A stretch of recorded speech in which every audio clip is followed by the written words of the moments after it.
And grow together. And saying that, call the meeting to order and approve of the agenda, please. Be it hereby resolved that the agenda for the January 21st, 2026 draft budget meeting of council be adopted as printed and circulated. Okay, can I get a mover and a seconder, please? Moved by Councillor Young, second by Councillor Banbury. All in favor? And opposed, if any, and that's carried. Any disclosure of pecuniary interest? No, not seeing any. Minutes from January 14th. Be it hereby resolved that the minutes of the January 14th, 2026 regular meeting of council be adopted as printed and circulated. Okay, can I get a mover and a seconder, please? Moved by Councillor Barnes, second by Councillor Young. All in favor? And opposed, if any, and that's carried. Any business arising from the minutes? Not seeing any. We have no public meeting, no delegations, no correspondence, and we're going to go into our budget. Before we go into our budget, I'll just mention that unfortunately Councillor Demers is feeling a little under the weather today, so she won't be able to attend. And just so we kind of are all on the same page for budget, we'll let each director present, and then at the end of their presentation, unless you got something that you just got to ask during it, but try and save your questions, make notes, whatever. And when they're done, the end of their presentation, then you can ask questions.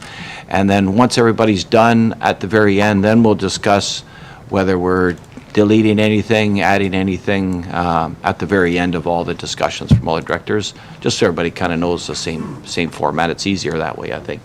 And if you want to go ahead with our, we have to read. I was going to do that at the end. At the very end. Yeah. Okay. Welcome, Denise. Thank you. I'll give a brief introduction. Yep, sure. All right, through you, Mr. Mayor, and two members of council, thank you to everyone that had a hand in preparing this first iteration of the draft budget. I think staff feel confident that this puts council out on a good starting point, and we look forward to council's feedback in working through this process. I just wanted to draw council's attention to two small items before we get started, maybe some small changes that are different from last year's budget process. The first one is council will realize that some of the deliverables within the draft budget are contextualized within the council-approved strategic plan. So staff have worked through those budget recommendation sheets. We've tried to make that alignment insofar that it's possible, and we look forward to council's feedback on that. The other item that I wanted to draw council's attention to has to do with I guess a revised process in trying to clearly demonstrate the true cost of broad service level enhancements. So historically, staff would have made recommendations in some circumstances where new projects that led to service level enhancements were funded through a reserve. In this year's iteration of the budget, we've opted to show all of those as direct levy impacts. That's not to say that they necessarily have to stay that way, but for anything that is a new service or a service level enhancement, it's strictly coming off the reserve. And I think that change in process is sort of evidenced by the little bit higher starting point than what council is accustomed to. But again, staff fully anticipate that council will sort of make these revisions on the fly as we work through the budget, and we look forward to carrying on that process. With that said, not sure if Treasurer has anything to add on to that? I think we'll just jump start right in. Okay, Yep. perfect. Okay. So you guys all have a budget binder in front of you. We'll just start off on this first page here. So as our CAO said, we are starting off maybe a little higher than usual at 8.98% on the levy. So that's an increase of $677,000 from our levy from last year.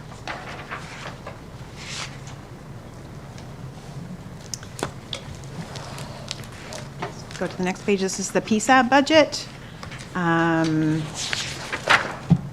So we are looking at a increase of just about $6 million to our overall surplus or equity in the township based on the draft budget.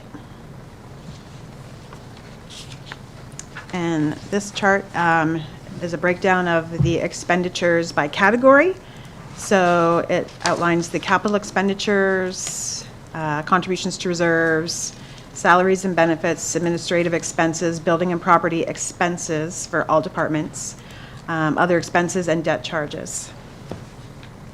So as you'll see, our capital Last year was sort of a record capital year, and our capital expenditures were 56% of our overall expenditures. And this year we are at 49%. Still a very high number. Just for some comparison, in 2024, we were at 39%. So we're still doing a lot of capital work.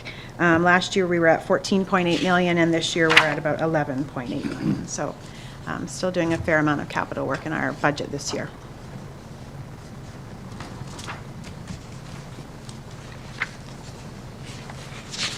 And go to the next page. So this is breakdown by dollar value of those same categories. So again, you'll see the capital in there.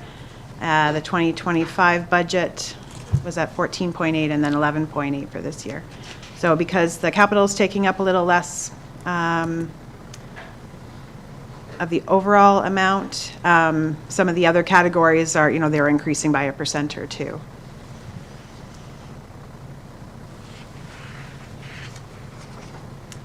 And then the next chart here shows a breakdown by department.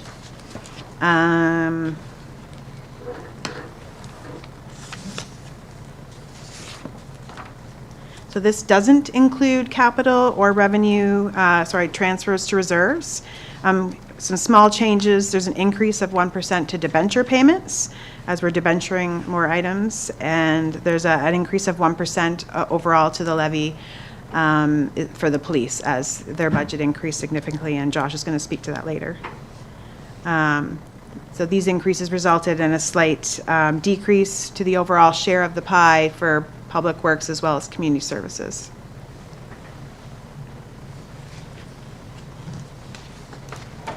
So this takes us to the tax rate calculation.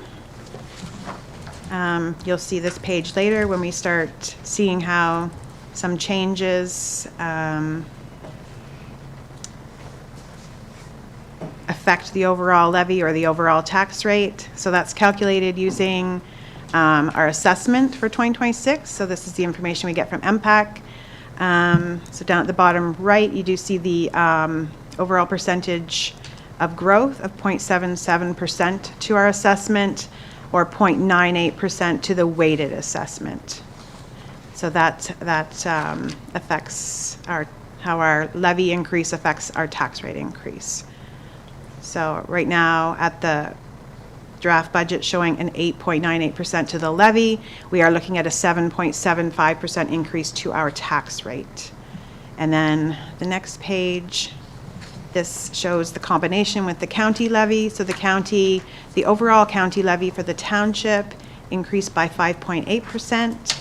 And with a 7.75% in the draft budget, there's no change to the education levy this year for many years. And so the overall increase right now, we're looking at 5.92% to the township's overall tax rate.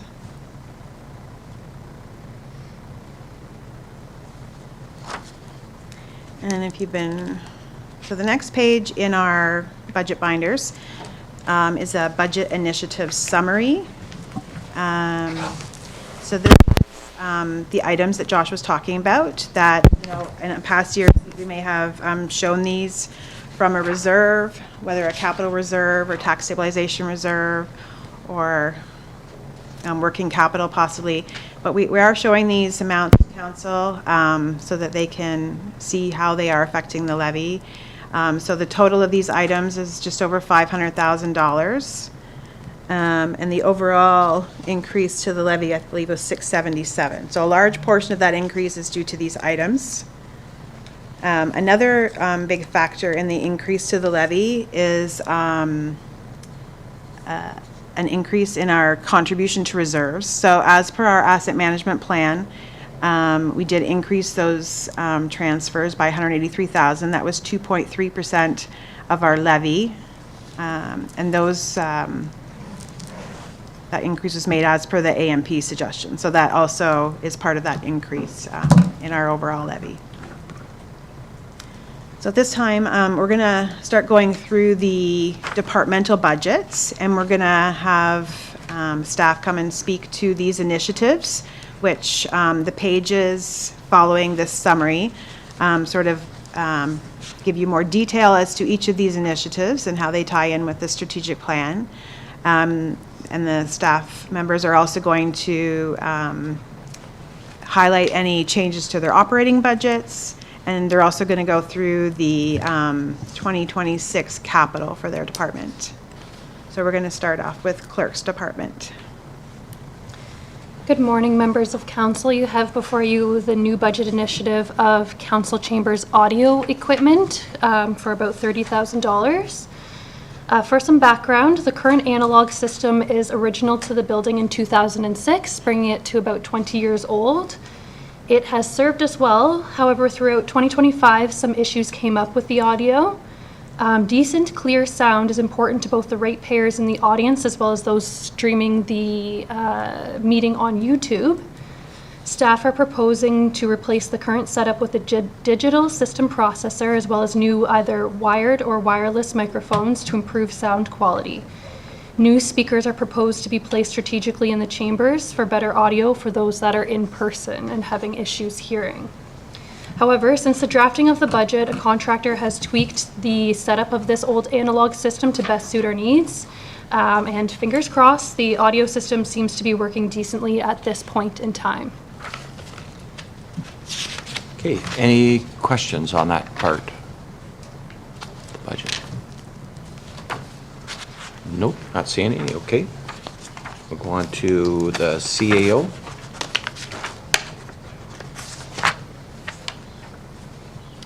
Great. Through you, Mr. Mayor, and two members of council, the first item that I've got here has to do with a review and update of the Human Resources Policy Manual. I think one of the important things to note on this part is that as a smaller organization, but still large enough to have many employees, especially if you count your volunteer firefighters, we're nearing 100 total employees.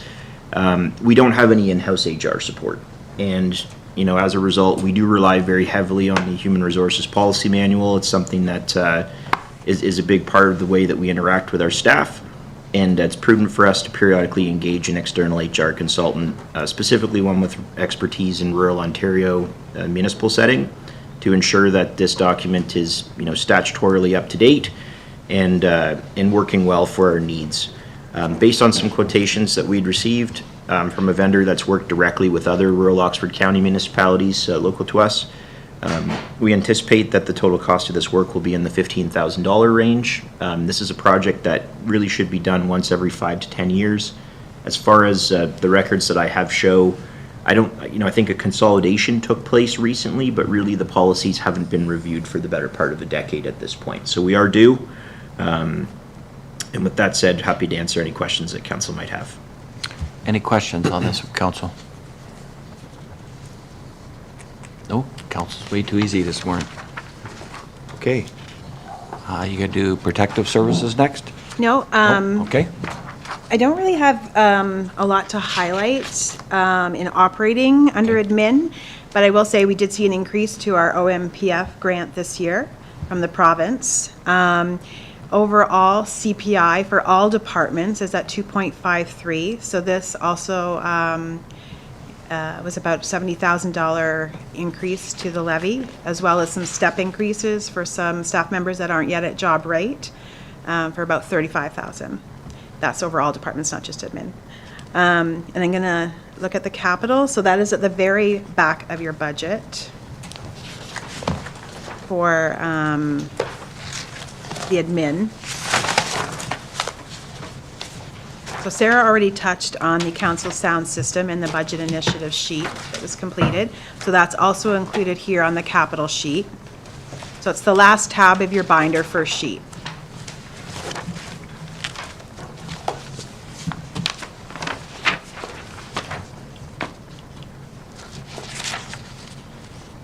So the sound system is showing there, the first item. The second item is the flagpole, which council already had a report for it at council previously. So that is included also in the capital budget, being funded from the levy. And then also we have a water softener for the municipal office building here is also included in the budget. I wasn't sure if Trevor had already spoken to council in regards to that or if he wanted to now. The water softener, no, we haven't spoken about it, but Okay. it's just, with the hardness of the water in Drumbo, it'll just help our office here with water. And we had some issues plugging filters up with the water cooler and stuff upstairs. So it's just going to help out with the lines and the plumbing and buildings over the years. So we have a water softener here. Go ahead, Bruce. Yeah, through you, Mr. Mayor, is there a lot of iron in the water? The water here is hard. It's a hard water. It's not the hardest in the township, but it's harder than I just wonder if, I don't know what the water's like here in Drummo, but, well, it's municipal water, right? So, if it has a lot of iron in it, from my experience, you really need something to remove the iron before you iron soften it. filter. Yeah, do you have an iron filter? We don't have an iron filter here, but we're going to start with the softener and see how that goes. We're not having, there are iron filters out there, but I have to get a report. Yeah. I don't think we're as high iron here. I think it's more hardness. I think Plattsville definitely has, I think, some There's a iron lot of iron in our water. issues. Yeah. Princeton area. No, I But we don't. had to give up on our softener because it was just clogging up all the time. Mhm. So we have a hydrogen peroxide injector. Doesn't remove the iron, but it suspends it so it doesn't stick to anything. You can definitely tell when, like, if your water softener salt's low, you can tell right away here. We're going to plumber come in and do a test on the water and get it so. Okay, then that must Okay. be fine then. Yeah. Anything else from council? Nope. Okay. Okay.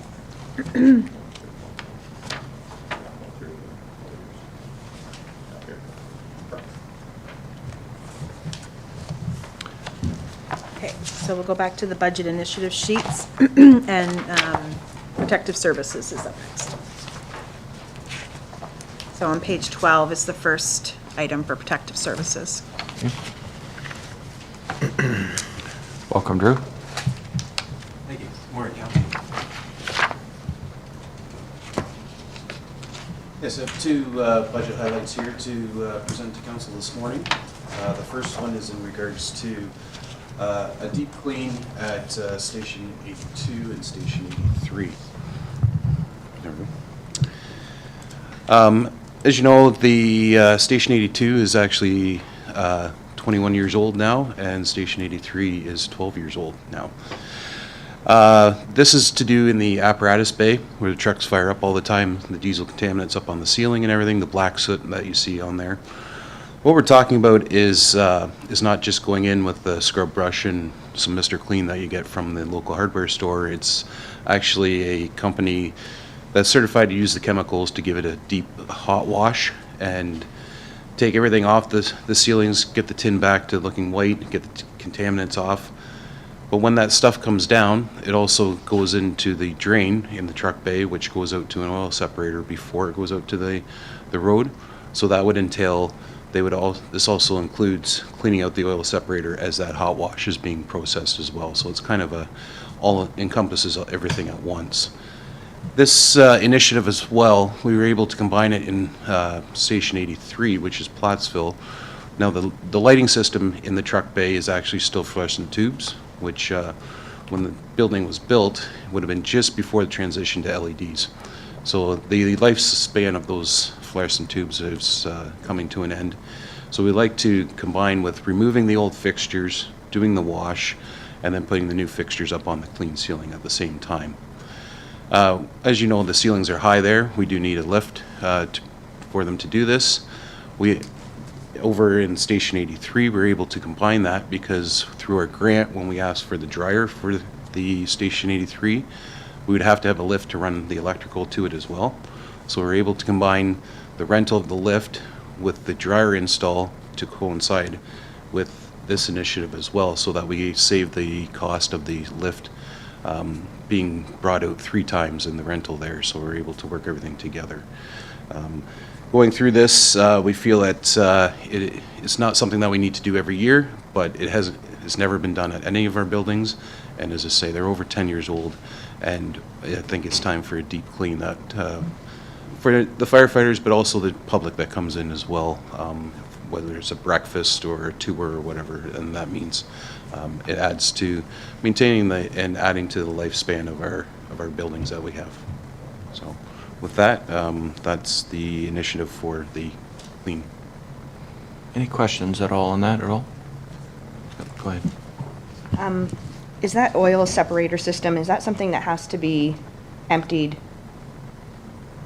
anyway, like at some point anyway, regardless of this? Normally, we try to do it every 2 years on that front, and I know that the Public Works has that as well, so we're going to try and combine and do, so we can do both, or all 3 buildings at the same time.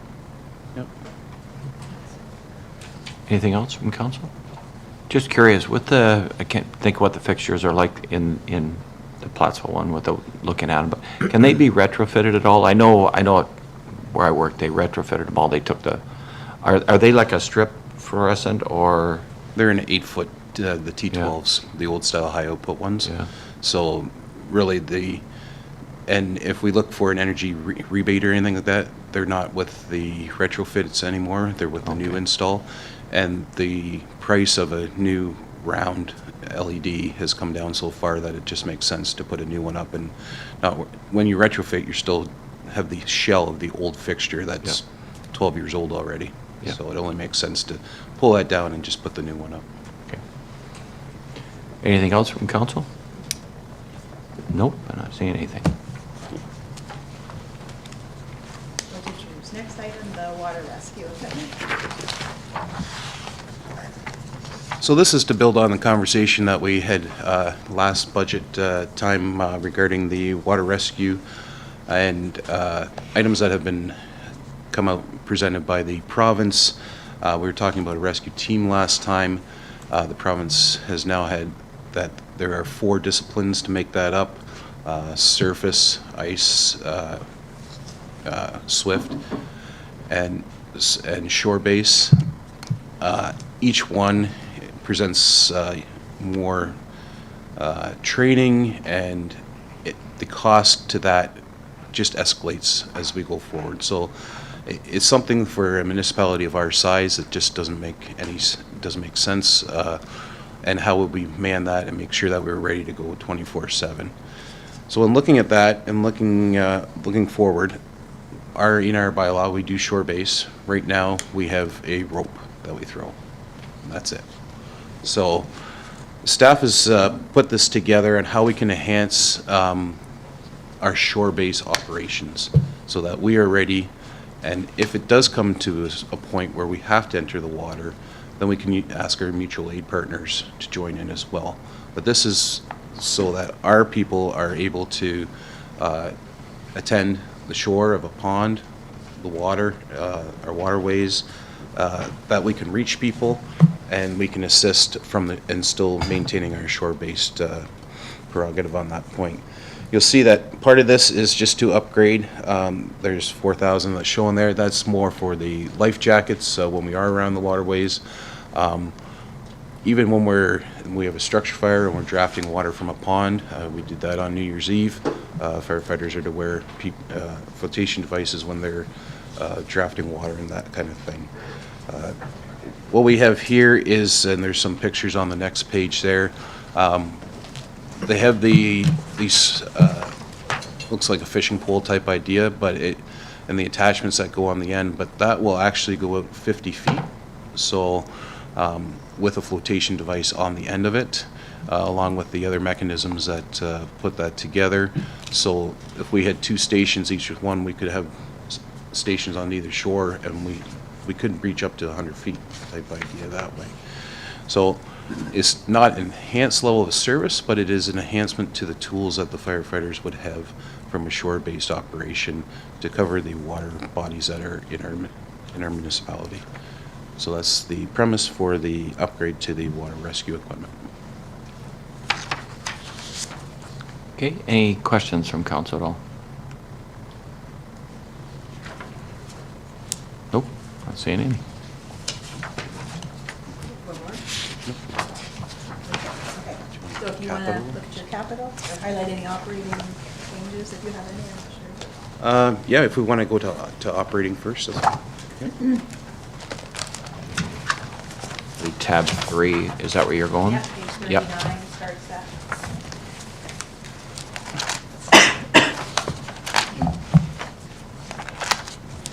Just gonna-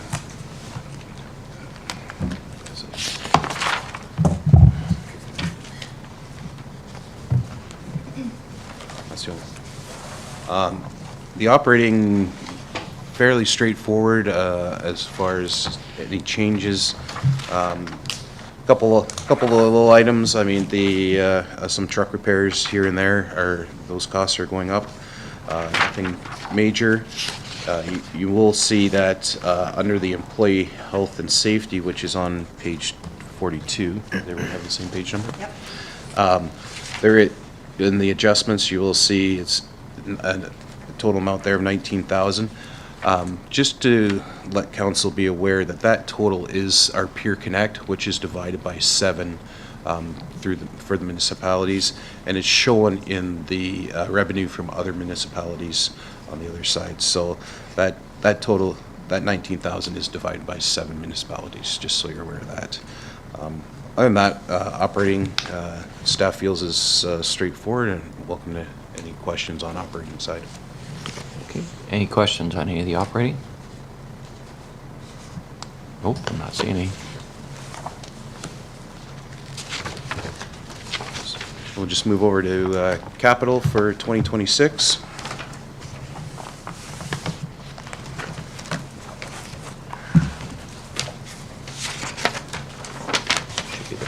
Should be the first page on your capital, right? Right, first Yep, page. first page in your package. In section 8 should be the first page. Yeah, I think you're right there, Bruce. Yep. Yep, should be right there. Oh, yeah.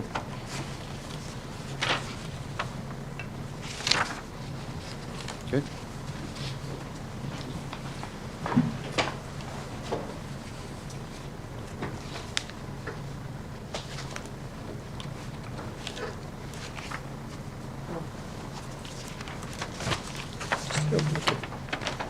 Yeah. Okay, everybody find it? Okay, go ahead. As council can see, the first few items there are to deal with the new station build over for Station 81. A couple areas, just so that council is aware. For instance, the IT equipment there, that's the cost from the county to come in and set that up. So the digital sign there, that's the cost for the company to come in and install and move over the digital sign from the existing building. Part of that was included in the tender as far as the base for the sign, which they are going to give us a credit for. So we will see a little bit of credit from from APCOT for that to offset that. Enhanced monitoring system, that's the key fob system, entry control system to protect the building.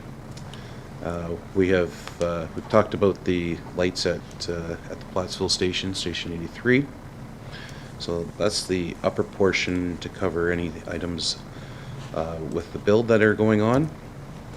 The aerial truck is on order, as council is aware. We just had some communications this week as far as the final design for the graphics on it, and it's all in queue, and once it starts, they're saying it's 150 build days, so which is on par for seeing it completed towards the end of October is when they looked forward to shipping it up to Canada here. So as laid out with our asset management, the bottom portion here is a lot of our items are on a 10-year time frame. As you can see, it's laid out. You'll see gas meters on there a couple times, as well as a testing. And just for some background knowledge for council on that front, the gas monitors, we use these almost at every call other than an MVC, whether it be for a carbon monoxide call, whether we have a structure fire and we're doing overhaul, what the condition air monitoring is like on that. We also use them at medical calls now too. And the reason for that is a person may be unconscious, but why are they unconscious? So we use our air, there could be something in the air, and we turn them on at every medical call now. And then when we come back, they have to be calibrated. So that's the testing system that you see there. These units are good. The lifespan is approximately 10 years, but once you get out of the warranty period, to replace the sensors on them is almost as much as a new unit themselves. So we're seeing that we get between about 5 to 7 years on these units before it's time to be replaced. So that's why you see a couple of them as well as the testing unit.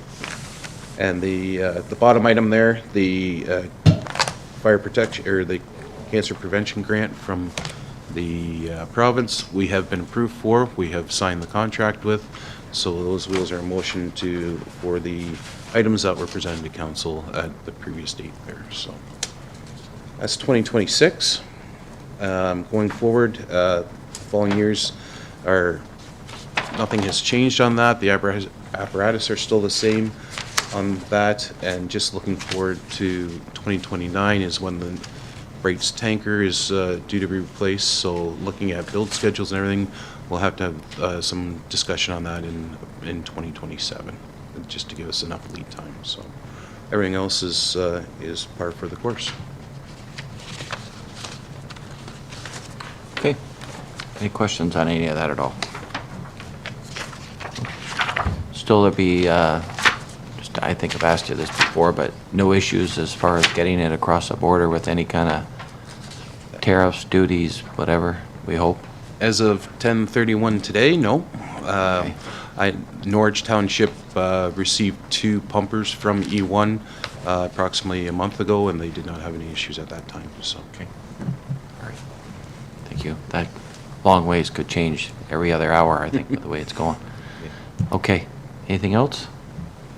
Nope. I think that's it. Thank you very much. Thank you.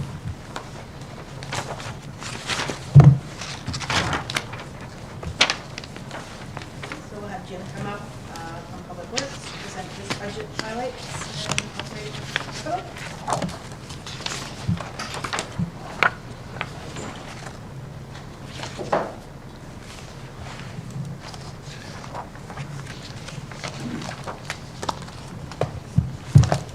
Morning, council. Morning. Welcome, Jim.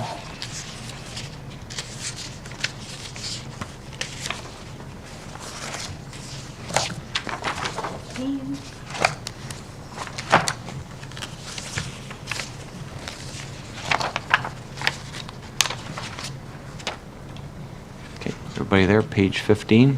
We're too far. No, it's not.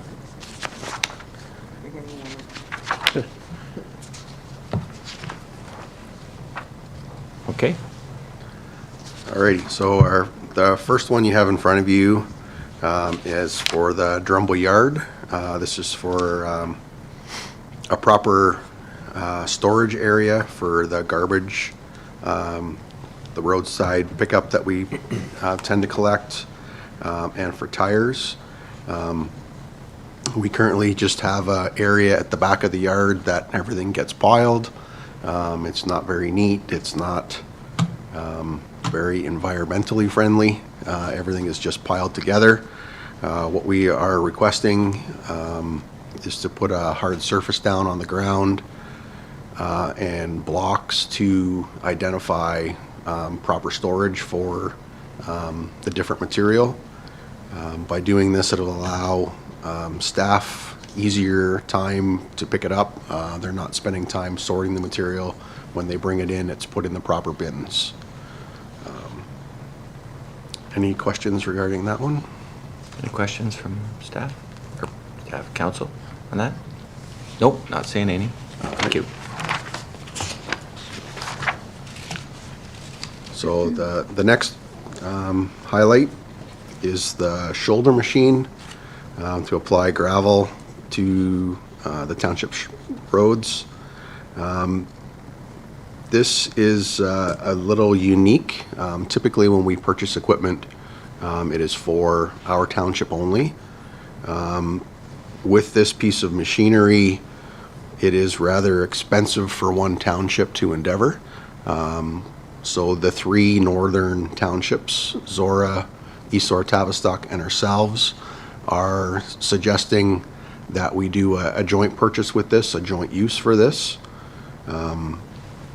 We rented this machine, the three of us, in the summertime. We really like the way that it works. It does a very good job, very time-consuming. If we don't have this machine, by having this, certainly saves staff time, more efficient by adding it. And we believe with the three-way cost sharing is a great add for the township. Not only can we use this to do gravel shoulders, but we can also put other materials through this machine as well. So for our asphalt patching, if we had a small patch that we had to do for gravel or something like that, this machine can also be used for that. So it is not necessarily just one-dimensional for shouldering roads. It does have other uses as well. For this endeavor, Zora has taken the initiative, and they will look after purchasing the machine under the Township of Zora. They will look after the maintenance part of it.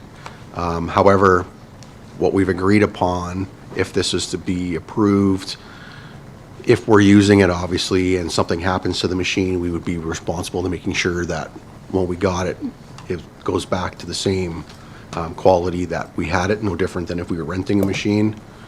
And then, yeah, we're also looking at designating times so that we're not thinking August, we need to get our shoulder work done, and they thinking the exact same thing. So we would look at scheduling each year. We do have a monthly working group, our service sharing group. We work very well together. So if, for instance, this year we get it for the month of June, EZT gets it for July, Zora gets it for August. If somebody else requires it in September, October, and the weather is decent, it is available. And then we would discuss every year what that is, but we would have a dedicated time so that we're not thinking that, oh, we need to do this and somebody else is using it. So we have given a lot of thought to this. We believe that the benefits definitely are there with the shared service, and definitely by using this piece of machinery. Any questions from council? Is this only attached to the cat loader? How old is our loader now? So our loader is scheduled to be replaced in 2030. Right. We have, there's different attachments that are available for it. We would be looking at a joint purchase at this time, as we all have cat implements. Yeah. However, should something come up in the future where we change that, different tender spec comes out, we do get a different machine, we can buy just the quick attach, so we would still be able to use that machine. Okay. Yeah. Go ahead, Councilor Henry. Jim, do we keep track of how much, you can't go by hours, because hours of actual use when it comes to maintenance? Otherwise, potentially, we could be subsidizing, for other townships. So how does that work? Yeah, so we will, as I said, keep track of if we're using it for the 3 months. Just for instance, we rented it for 2 weeks this year. It was just under $10,000 for the rental. So if we use it for a month, in 2 years, we've paid for that machine, for what the cost of the machine is. And I said, we will have, if this is approved, between the 3 municipalities, a schedule to ensure that we're not paying for EZT to use it all the time and we're not using it. Yeah. And how does that apply to repairs that we may, there's a difference in operators and, Yep. and how much use it gets. Yep. We might have it for a month, but you might not be using it day in and day out, whereas another municipality might be using it continuously. Yeah. Just playing the devil's advocate here. Yeah, no, those are very good questions. So if you look at lane kilometers, Zora probably has the most out of the three of us. EZT with the least amount. And as far as usage goes for maintenance, or if there are repairs, any major repair would be split 3 ways. As far as minor repairs, when we were using the machine, the expectation would be that it's in full working order when it goes back. So whatever municipality is using it, when they do have a breakdown, would be responsible to fix it at that time. The machine is fairly simple. There is not a lot of moving parts to it. It does have a hydraulic belt on the bottom that feeds the gravel or the material to the outside of the box. But as far as high maintenance goes, there's not a lot of wear parts on this to go.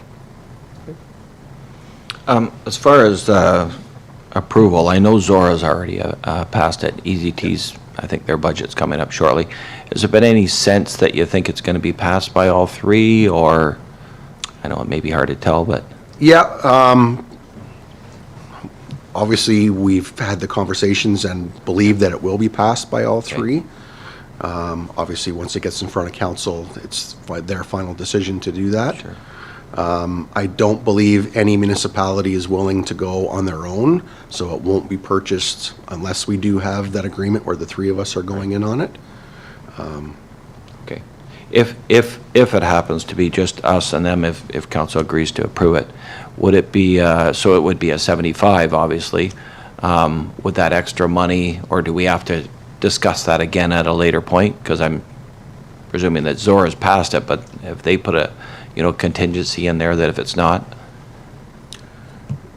Yeah, so if Zora has passed it, obviously I believe there's a contingency that on the other municipalities. If, for instance, Blandford-Blenheim decides to go ahead and EZT does not, we would have to revisit that, and we would probably look at adding it to the 2027 budget rather than just so that we have that back to council for their final decision, as it would be an increase. Okay, perfect. All right, anything else? No, let's see. Okay. I think it's section 6, right? Is that where you're going? Or sorry? Sorry, you still got another one there. Sorry, yeah, you got one more. Yep, sorry. Or 2 more. Yep. Okay, so this one is for the jumbo frontline flail head mower. So this is the a large flail head that attaches to our current communal tool carrier machine. We do have a small flail head that did come with the mower. This is essentially the one that we came with that we currently own is a 5-foot wide cutting apparatus, where this new one is an 8-foot. So it's a much larger cutting path. It's a little newer of a system, so the hydraulics are a little bit faster. It allows us to make one single cut a little bit quicker of a speed. We don't have to, with the current machine, we make one pass and then we have to turn around, make a second pass on the road to make sure that we're back far enough for visibility. So this allows one pass. Staff really like this, as Mayor Peterson will attest. At the trade show last summer, I know a couple staff members grabbed them and took them over and showed them the machine.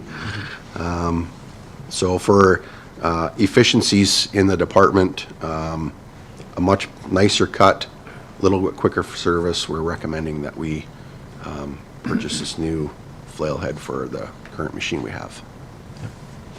Any questions, council, at all? Yeah, I just wondered maybe if we take Nancy's mic, I think, will it reach down to you if you pull it down? And then Josh, you can, that way you both have mics. Okay, go ahead, Darrell.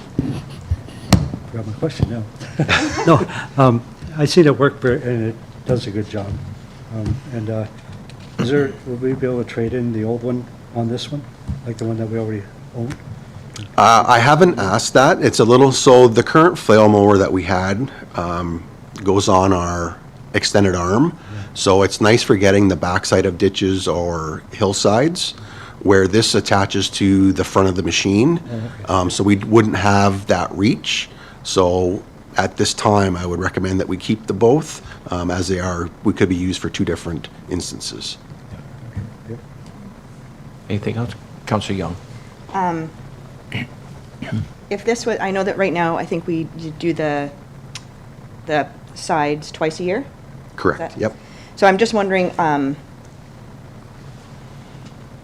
do you think it would be feasible for some of those areas that we know are a little bit, we hear from people that they are not maybe done as often as they would like? Do you think that this is something we could, because it's a little bit faster, does a little wider, we may be able to increase some of that service that we do in those areas? Not all of them, but if there was areas that maybe right now, I think you do it in the spring, fall, or? Yeah, typically we would cut June and then mid-September. So if in beginning of August, something is totally overgrown and people are calling, you think that would, maybe we would be like, oh, it's a little bit quicker, so we can increase that? Or is that like we wouldn't want to do that? We would look at it at instant per instant. We don't want to do it just on a whim, just Right. every time, because then we change our level of service, and then you did it for him, why aren't you doing it for me? So there would have to be a safety component, whether the grass is, whether it's a shaded area, gets more moisture, where obviously for safety we need to do that, but yes, we could certainly do that, Okay. looking at it instance to instance. Okay, perfect. Thanks, Jim. Yep. Counselor Banbury? Jim, how large a piece of brush would it handle? I mean, sometimes there's, brush kind of, you might not be able to avoid it, so it's not going to damage the machine, I take it. No, so this, very similar to the head that we have now. They're not recommending anything over a 4-inch diameter, so it does handle, so any of the roadside vegetation, it handles it very nicely.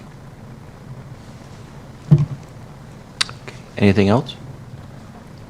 Nope, I'm not seeing anything at all. Okay, thank you very much. And on to the next one. Okay, so this next one is for Township Road 3B. This is from Blandford Road to Oxford Road 22. This is one of the enhancements that has been moved to taxation from reserve. This is for the application of improved base, so it would be some B gravel and then some A gravel retopping it in preparation to convert that road. I just wanted to bring this to your attention as one of the items that was previously mentioned that was transformed, as it is a improvement rather than or enhancement rather than a maintenance item. Anything from council on that? So if I remember rightly in your thing, I knew it was either the third or the fourth, but this was this the number one priority road by our assessment we had? Yes, Yeah, so is the plans next year to hard surface? Is that the plan on that That's road? correct, As of yes. now? Okay. All right. Anything else from council? Nope, nothing on there. Okay, and then we're in section 6, right? Yep. So it's page 58. Want to highlight any of the operating changes, or do you want to just go right to capital?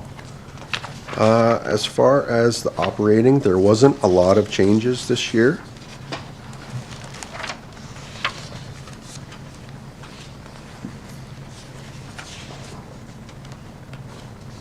We made a reduction in the gas and oil because of the, what we've spent in the last year or two. Yep, gas, It's been stabilizing. as you remember, a few years ago, gas prices went crazy high. They've seemed to have stabilized, and we haven't been reaching what we had budgeted, so there is a small reduction in that. Has the price of, because I think when you pave a road, is it contingent on the price of oil, is it not? So is that, the price of oil's kind of come down, so is the paving cost coming down, or is it just going to stay? It has. We did see a small decrease in the AC index, which is the oil price. Yeah. So which has led to a small decrease. Certainly not where it was 5 years ago. Yeah. Where we had the large jump, but we are seeing some small. Definitely the asphalt price in 2025 was much better. We're hoping to see that continue in 2026. Okay.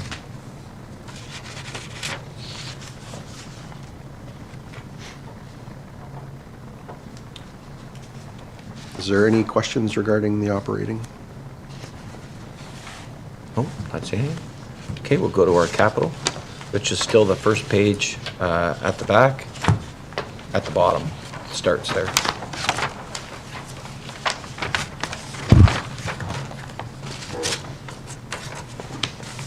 So the first item is the 2026 tandem dump truck and plow truck.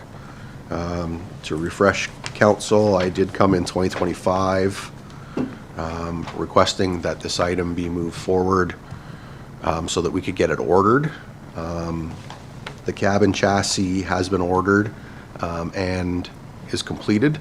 We received delivery of that in January.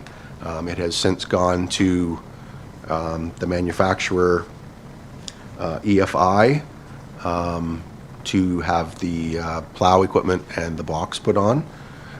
We have gone with EFI instead of Viking. If you remember, I brought a report to council that Viking was another year and a half to get that equipment. We are expecting our truck in August of 2026, so we will actually see it at the same time. And there was a very, like $10,000 difference in price benefiting the township to try this EFI. We looked at it. We've talked to people that have used this equipment. They are more known in Northern Ontario and the Quebec, but everybody that has used it strongly recommended it. Next item I previously spoke about is the garbage and tire storage. So Bridge 3, this is the shared bridge that is currently closed. We're still not sure where that is going. That's why you'll see there's no real cost associated with that, but it is an ongoing item with Wilmot Township as to how that is going to look in the future. Next item on the next page, top of the page, is the Princeton project.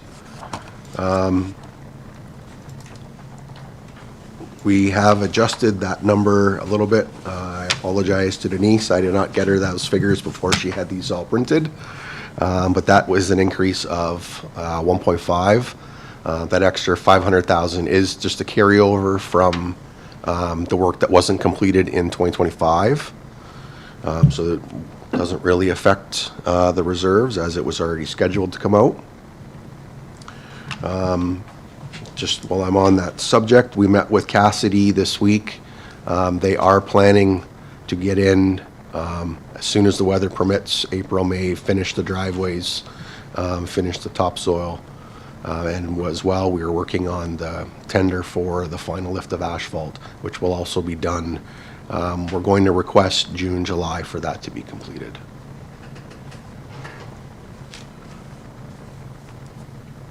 Next item is Bridge 24. We are seeing some progress on the EA. This will be tendered coming up in the next couple of months. Construction planned to start in July when we can do the in-water works. If you remember, this bridge is currently closed. During the engineers' inspections, they determined that it was no longer safe for any vehicle traffic. Oxford Waterloo Guardrail. So this is a joint with Wilmot Township. The guardrail just past Church Street, I believe, sorry, I forgot it now. Anyways, by the Ball Diamonds. We have a bridge there and all the guardrail needs to be replaced there. So that is a 50-50 cost sharing. As well, Wilmot has also let us know that on their section, there is a box culvert with the construction that they did on that road requires, now they've raised it a little bit, so it now requires a guardrail. So again, there'll be a cost sharing on that. Bridge 23, so this is the bridge on Blenheim Road closest to the Fear Farm. We are looking at rehabbing the deck as well as some of the girders underneath. We did do a deck analysis on this bridge in 2025, and that's what's given us the total and what needed to get done for the repair. The next is a standing item. Every year we look at guardrail that is, whether it be too low or needing of repair. So that's what that item there is for. Township Road 12 hard surfacing. So this is the section of road that we built up with the construction material from Princeton with the intent to hard surface that this summer. The next item is a half-ton pickup truck. This is to replace the drainage truck, which is now, or will be, 10 years old at its life expectancy. The second pickup truck is to replace the 2022 pickup truck. It will go to community services and replace a 2016 unit.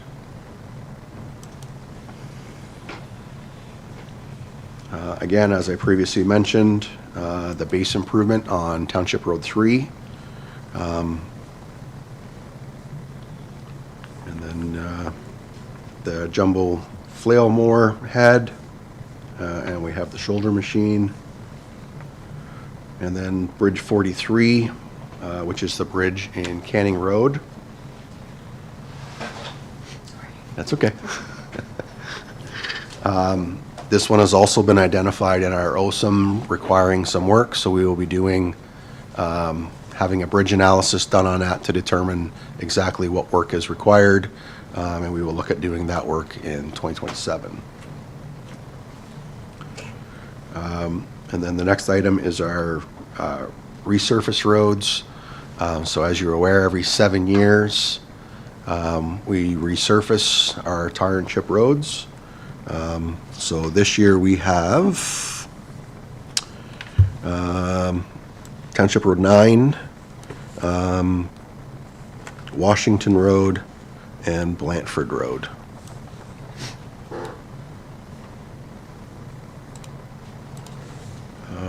And then the last item for 2026 is the Drumbo Shop lot. So our asset management says it's at the time frame in life where we need to do some look at it. So we'll look at doing some crack filling and possibly a Surrey seal on that to extend its life. And that is all I have for 2026. Mention the other two items that you're hearing for the inspection. Right. Two items that carried over from 2025. The completion of the OSM bridge reports. There's about $10,000 carried over from 2025. The inspections have all been done, but they just need to compile. It's usually a great big folder that we get, so we're just waiting for that to be compiled. And, oh, yeah, in our Blandford road shop in 2025 was approved for a new floor drain. We had that scheduled to be done in December. With the change in weather, that did not happen. That will be done in 2026. Okay. So both those items were cut from reserves in 2025, so they will just carry over into 2026. Okay, any questions from council on the capital for this year? Just curious, I know Wilmot has put their budget forward. I know, was there anything in it for that Bridge 3 at Oxford Waterloo, do you know? I do not believe there was. Okay. Great. So it'll probably be pushed to 2027 then? Yeah. Okay. Oh, and just the one other thing I wrote down there, just make sure for Princeton, when we do that final paving, that we coordinate with Oxford County for that crossing that's there, because Yes. they're gonna have to cut that, dig it, and I would imagine, so we'll have to put whatever new on top of that, so just Yep. make sure that, because I definitely don't want them to come and do it. No, not after the top is. And I'm gonna be pushing at county next week, I'm gonna ask as well, to make sure that it's not just, you know, oh, it's not in till August or whatever. Make sure it gets done beforehand. Okay, anything else, Councillor Banbury? Yeah, Jim, I'm just curious, there's some guardrails that will be installed, Wilmot and so on. Are they keeping those up a little higher than they used to? Has the code changed on that? The code has changed with the style that is allowed and the height. Obviously, as you know, pickup trucks seem to be getting taller instead of smaller, so the actual footprint of the guardrail has changed. I was at a session, I don't know, a year or so ago at Good Roads, and they were suggesting that with the higher SUV vehicles and so on, that the guardrails really needed to be higher. Yep. But Okay, anything else from council? Go ahead, Councillor. What bridge on Canning Road are you gonna be repairing? Is it the railroad bridge or? I believe it is the one across the Nith River, the one furthest north. Okay, the fourth, basically? Oh, where the fourth comes around that way? Yep. Okay. Okay, so the one that's actually north of Canning then? Yes. Okay, I know which one. Okay. it's Okay. just for a small community. We Yeah. do. Yeah, absolutely. How many do we have for bridges? We have 65 bridges, 73 structures that require inspection. Yeah. So every 4 years, any culvert over 4 meters in diameter requires inspection. So in total, we have, the 65 and then yeah. How many, I had somebody ask me actually on the weekend, and I couldn't tell them, but how many steel bridges do we have, the old style? Do you know? Once we replace 24, we will have just Silver Bridge will be the only one. Now, we do have the one on the 12th south of Plattsville that is currently closed to vehicles, that is open for pedestrian. And then obviously the one on Bridge 3, or on Bridge 3 on Oxford Waterloo, and the GRCA bridge that is, well, disputing whether it's ours or not, which is on the closed section of Township Road 2. Yeah, so dwindling down. We used to have a lot of them at one time. Yes. Yeah. Okay, anything else from council? Nope. Okay, thank you very much.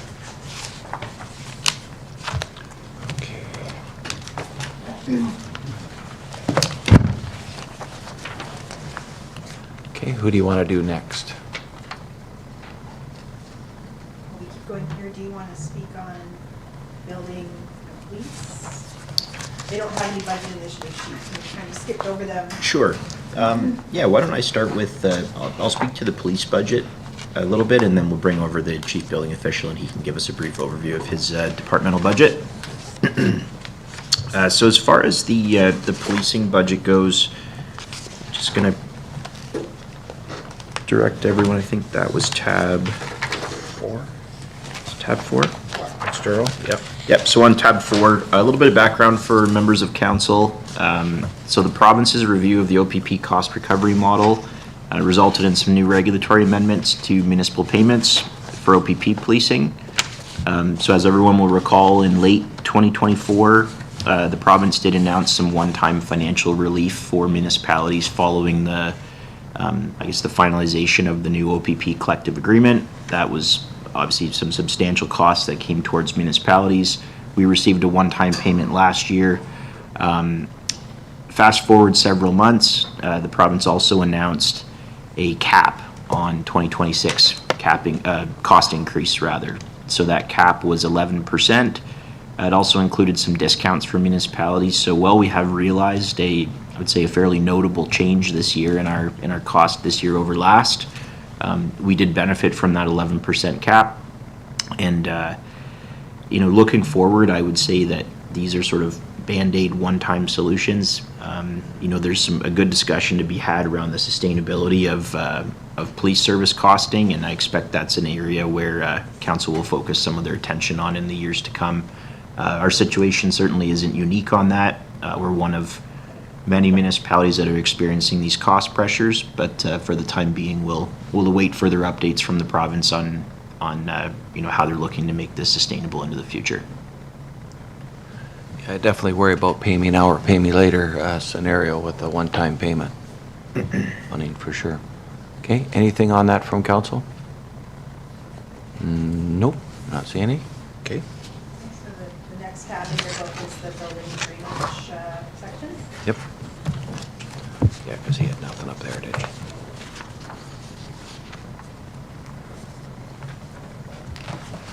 Morning, Mr. Mayor, Council. Welcome. I won't give you any shout-outs today. No shout-outs today. I got a lot of people watching. What are we going to talk about?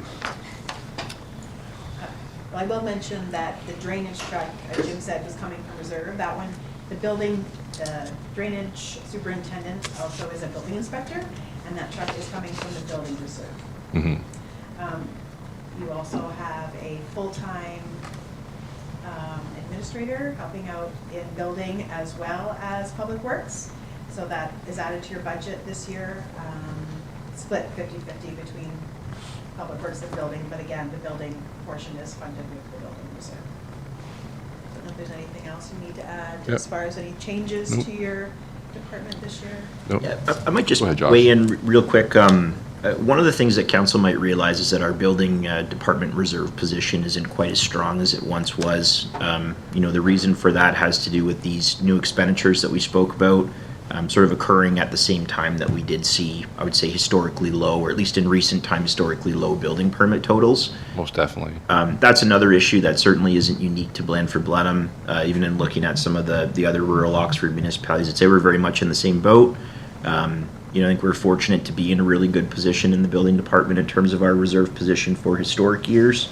And, we remain optimistic that things will heat up a little bit in the new year. We've certainly got enough units that are draft plan approved from a residential perspective, and we're really eager to see some growth take place on that front to get that reserve back to where it was. Back to where it was. And I think we've had some good discussions at the staff level. We're not concerned right now in where we're at, but we certainly will bring further updates to council if there is more concern in the years to come. Okay, anything from council at all? Nope, not seeing anything. Okay. Nice to meet you. Yep, perfect. Thank you. Okay, who do you have next? So we'll continue on Do with what? the budget initiative sheet. So the next Okay. one is page 19. This is the Community Services Department. Trevor, can you speak to these? Welcome, Trevor. Hello, thank you. The first budget highlight sheet we have to deal with is the Bright Park. This is to deal with the playground in the Bright Park, just to upgrade it, to make it more accessible and exclusive for everybody to enjoy. We will apply for a grant along the way this year, and the project is around $120,000, and we're going to put in $12,000 towards this project. That's kind of what we're looking at. The same kind of system we've done in the past. We apply for a grant. If we get it, we put a portion of our money towards it, and sometimes the community money as well. But this time, I think it's just going to be our portion and the grant portion. If we get the grant, that's where that'll be coming from. So we are showing that one from the levy, the 12,000, rather than from reserve, because this is new equipment, something, it's an added level of service. It's an upgrade to the playground, so. Next sheet we have here is the Drumbo North baseball diamond. We have existing mesh there now. We'd like to replace that existing mesh and add some mesh too. It'll include new posts and mesh along in the north diamond along the south end of the diamond. between the two diamonds. So that's where we're looking there. Right now, we have mesh. We know that the ball is getting hit over that way. It goes right to the south diamond. It's getting hit towards the south diamond.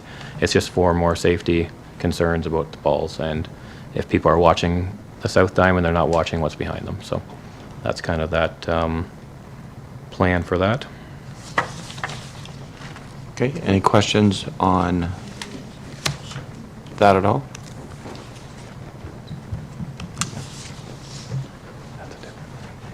Nope. Okay. And next, your fence at Drumbo Park? Yes, the fence at the Drumbo Park. This will be a fence that goes along the soccer fields. This will help prevent people from driving onto the soccer fields. We've had some complaints about people driving onto the soccer fields during the seasons. So this is just a one post with a 2x6 on it to go along the soccer field and along the front of the park as well. So people cannot drive onto the soccer fields. Keep people off the soccer fields. Also keep kids from entrance ways into the soccer fields more than just running across. It'll be along the driveway and along the sidewalk. We're looking at that, and it's about $12,000 to do that. Okay, any questions on that at all? Nope.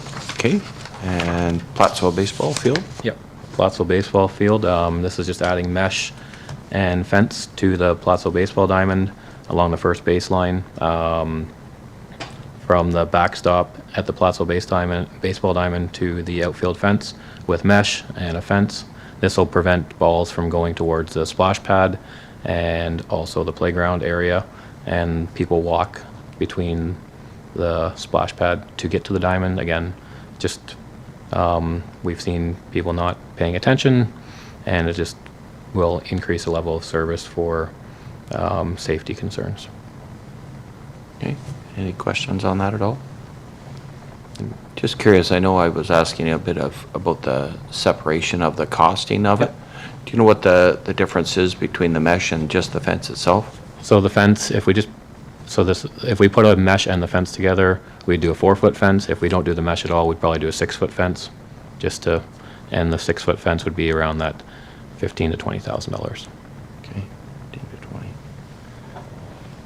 It's amazing how it costing that mesh. The posts, like using the proper hydro posts Yep. are the posts are probably around that $32,000. Yeah. And then we have to install them too. So yes, that eats up a lot of the money, but they're like hydro posts. That's what we're putting in. Yeah. Yeah, what's the life expectancy of this mesh? The mesh itself, probably 12 to 15 years.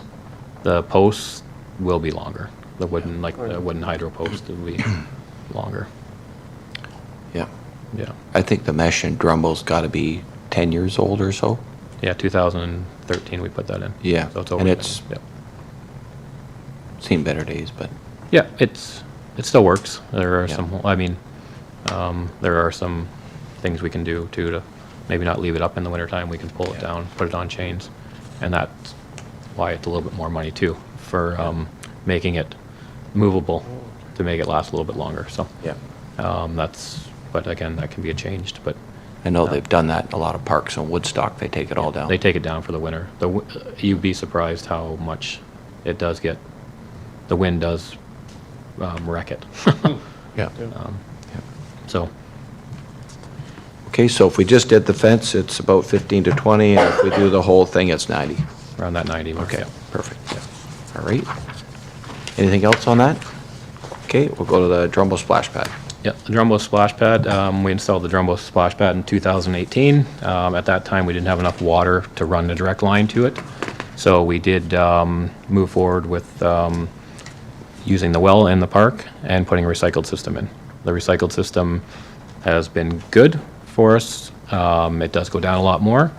Some of the components in the recycled system are starting to come to an end. And we do have enough water in Drumbo now to accommodate for the splash pad needs. So this would be running a 2-inch line directly to the splash pad. so we wouldn't have to worry about checking it as much. We wouldn't have to worry about it failing as much. And that splash pad right now is kind of like a mini, water plant. Like, there's lots of moving parts. Council knows when it goes down usually. They usually get phone calls. It does go down, and when it does go down, it is because of usually a safety concern. Water is imbalanced and the chemicals are imbalanced, so it will, it'll shut off so nobody gets sick. That's the idea of it. If we went with county water, we'd never have to worry about that. The county has their own plant that they make sure our water is safe. So that being said, our existing controller in the splash pad, they cannot replace it anymore. It does not exist. They have new controllers. So so if we were to leave it as a recycled system, we'd have to buy a new controller when that controller fails. That controller has given us problems in the past. It's running fine now, but to replace that controller is $15,000, and it would be a month or a month and a half to get a new controller. So if that thing went down in July, we'd be done for the season with a splash pad. We can use that existing controller for the direct line, but if that controller still fails, we will be able to get a new controller for the direct line in 2 days. They have them in stock, they're ready to go, but the recycled controllers take more time. So there's a few components there, and also the pumps are getting up to age and stuff like that. So we wouldn't need pumps anymore, we wouldn't need the filtration system anymore in there. It would just be the water coming from the county. And the county has given us the green light too, that there is enough water there. So that's why this is in the budget for this year. Any questions from council? I know for me, I get many calls a week. I think personally, and even the $4,500, I think we'll have savings in that just from manpower alone. I know how many times, because you have to come over and reset the pH balance. Now you wouldn't have to have somebody there. Right. We just have to check particular- it once a day. It would be like Yeah. Plattsville. You check it Yeah. once in the morning and that would be it. And yeah, last year we did have a controller issue, and we Yeah. had to monitor it for 2 days straight with staff sitting there. So, Will it be, if council decides to go through this, will this be ready by the end of May to get things going, or? yeah, I'm hoping nobody seems to be. Okay. County's on board. We've got a plumber that would run the line in. They said they could get that done. I don't see it being an issue. Okay. And if it was, I think we'd leave it on recycled until the water, because all you have to do is hook up the main line. So we could Yeah. probably, if somebody's behind, we could probably still leave it on recycled for a week or two or whatever. Yeah. Okay. And Anything a lot of other municipalities have converted due to staff and aging of equipment. Yeah. I know I spoke to a few people at Roma this weekend actually about this, and I said the same thing. Don't go to a recycle system if you're putting one in. But nothing but trouble since we've had it, for sure. Okay. On to the water softener at the splash pad in Plattsville. Yep, this is just adding a water softener to Plattsville Splash Pad. We have a lot of calcium buildup. This will help remove some of that. And Plattsville water is very hard, so it will help with the life cycle of that splash pad as well. We've put a softener in the Drumbo Splash Pad. We put softeners in other places. It's just to help maintain what we have and keep the life cycle where it's at. Anything on that from council? And hopefully with the new filtration system that's going to be there in a couple of years, that'll help with more of that as well. Yeah. Okay, and go ahead here.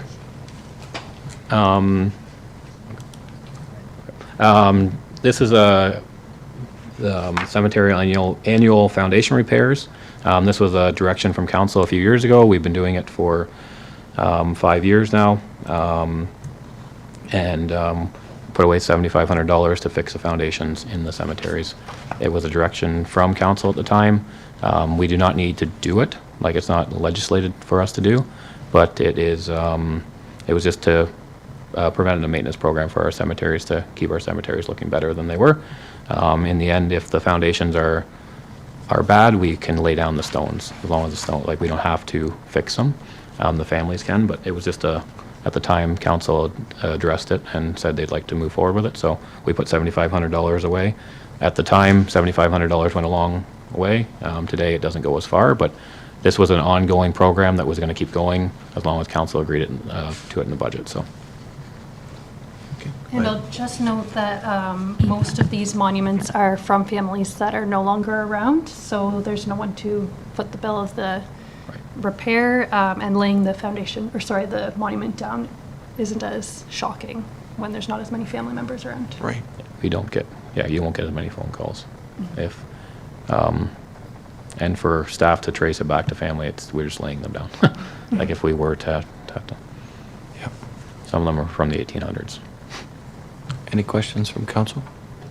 I just make a little comment. I actually at Roma again, and I went to, it was a session about cemeteries, and a lot of it, the talk was about inactive cemeteries, so ones that aren't around anymore.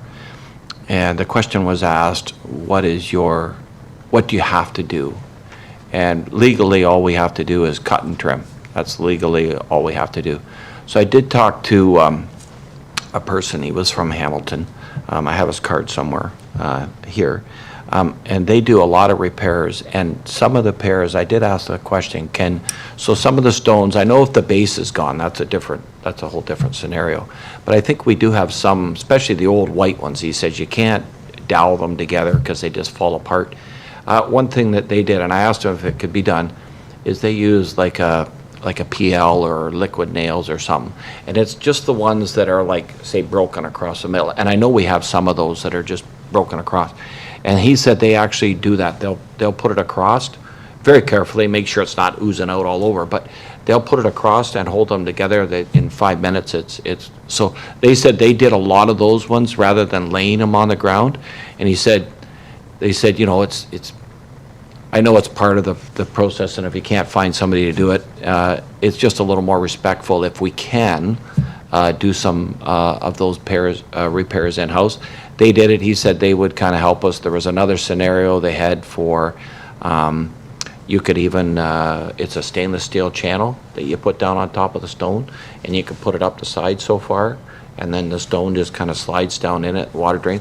But he said there's a lot of ways of doing it a lot cheaper than having a specialized company come in. Can't do it for all of them, and if some of them are broken, but I'm just wondering if maybe, you know, we can talk about it after. I meant to talk to you before, and I forgot about it till now, but the possibility, I don't know how many stones there is. I know there's some around for sure that are just sheared halfway off, and you can't read the name on some of them, but if we could just throw some of that PL in there and make it look nice. He said it'll last for 20 to 30 years at least with that on there, so just a thought going forward. Yeah, we do have some of those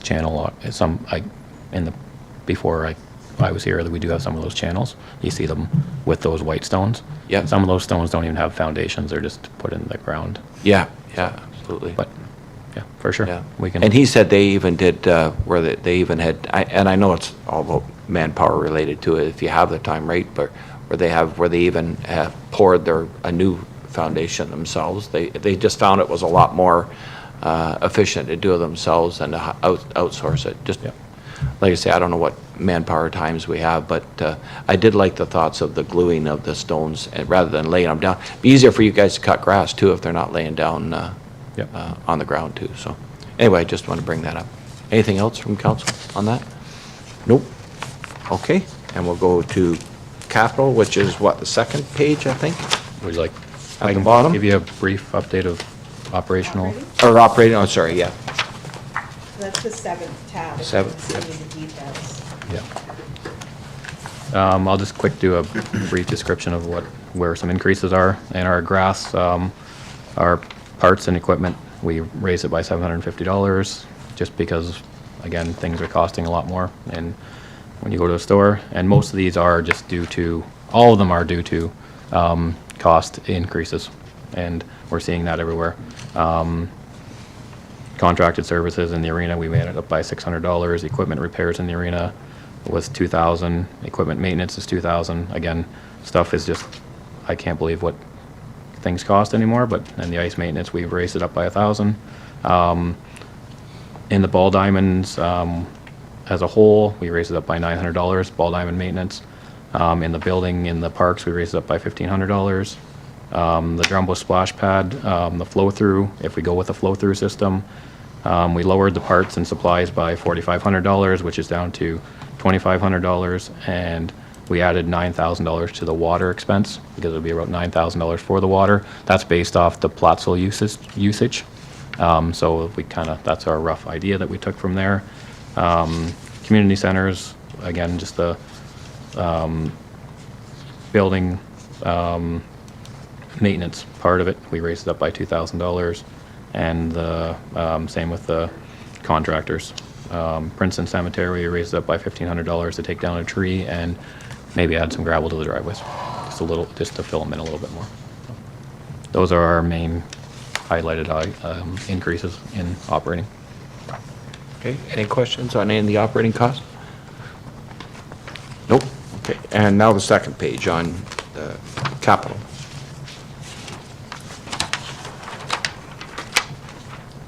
So the last tab, and then the arena starts at the bottom of the second page.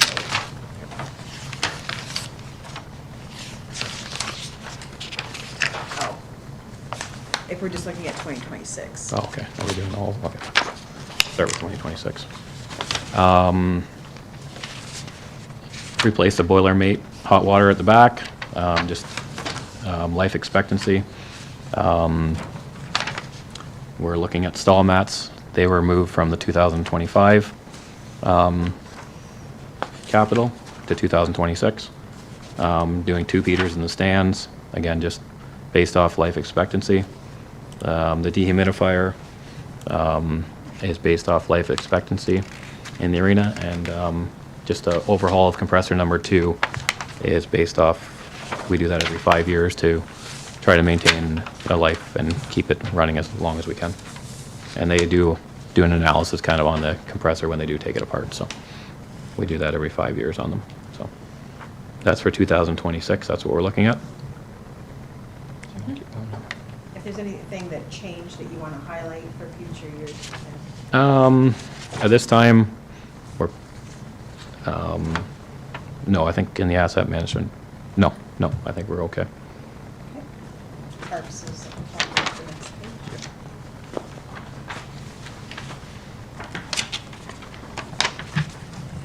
page. So the Plattsville Park, we talked about the netting and the fence. The Plattsville Trail System was moved from 2025 to 2026.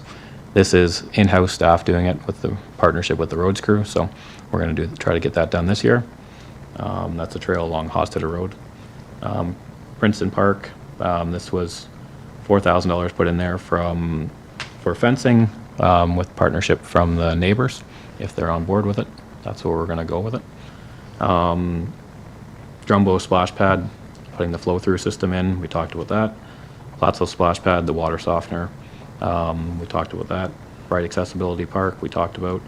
Drumbo Park, we talked about with the fencing along the soccer fields. Drumbo Park netting, we talked about with the highlighted sheets. Princeton Park fence repairs, this was in 2025 budget. It never got done in 2025, so we moved it to 2026. It just at the end of the year, snow came, didn't get it done, and we don't want to do it when baseball's on, so we usually try to get that done after baseball season. The accessible playground in Drumbo, that's been approved. We did get the grant for that. And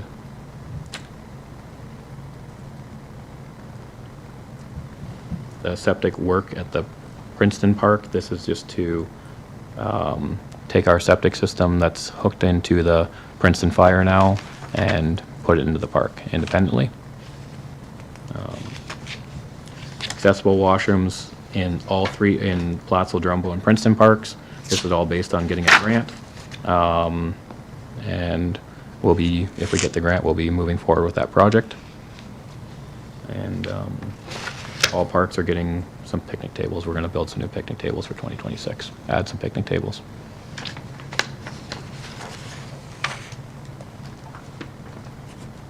And that's what we have planned for 2026 in the parks. Carol, I just have a quick one, like, for your Drumbo Park, there's a replace the play structure. And then the next one is the accessible playground pods. What are the difference between those two? So we were going to replace the play structure in the Drumbo Park, Yeah. but now it's going to be along with the accessible project. So this is gonna be one, That's going to be one. it's technically yes, one project One here. project, It's yes. just listed. Since we got the grant, if we Yeah. didn't get the grant, we were going to replace a play structure. Like if we were going to replace a play structure long-term, just because of the age of it. Right. So, but since we got the grant, we're going to replace that play structure within that project. So the 40,000 Is in addition not to. coming from reserve? It'll be along with that grant. Like So it. the total of the Like, project's yeah, yes, 200,000. yes. Okay. Yes. Okay, thank you. Okay, anything else on that part? Okay, so your grounds equipment now?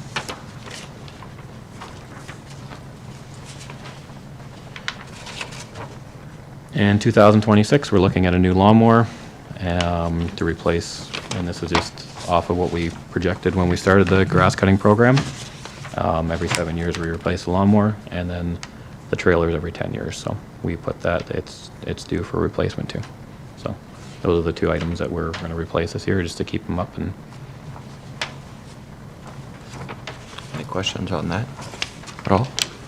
I just got a question. I know that's through asset management. Just curious, how is the trailer and the lawnmower? Like is it done, or I always look at asset management, it's kind of a guide, and I know I'm sure you've checked it, but I'm just for curiosity what it's actually like. the lawnmowers, they've got 2,500 hours on them. They're getting. That's a lot. Yep. And the trailer, we've had to weld the fenders up a few times, so. Okay, perfect. We put patches on them, so. Okay. Anything else? No? Okay, thank you very much. And then, community centers, we're just looking at a new bar fridge for the Princeton Hall, again, just to keep it up, and then parking lot ceiling in the Princeton.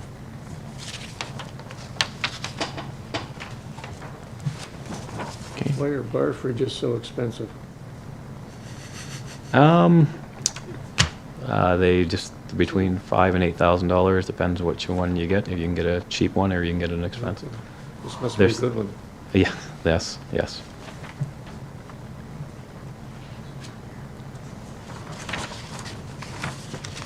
Okay, anything else on that at all? Nope. Okay. Thank you very much.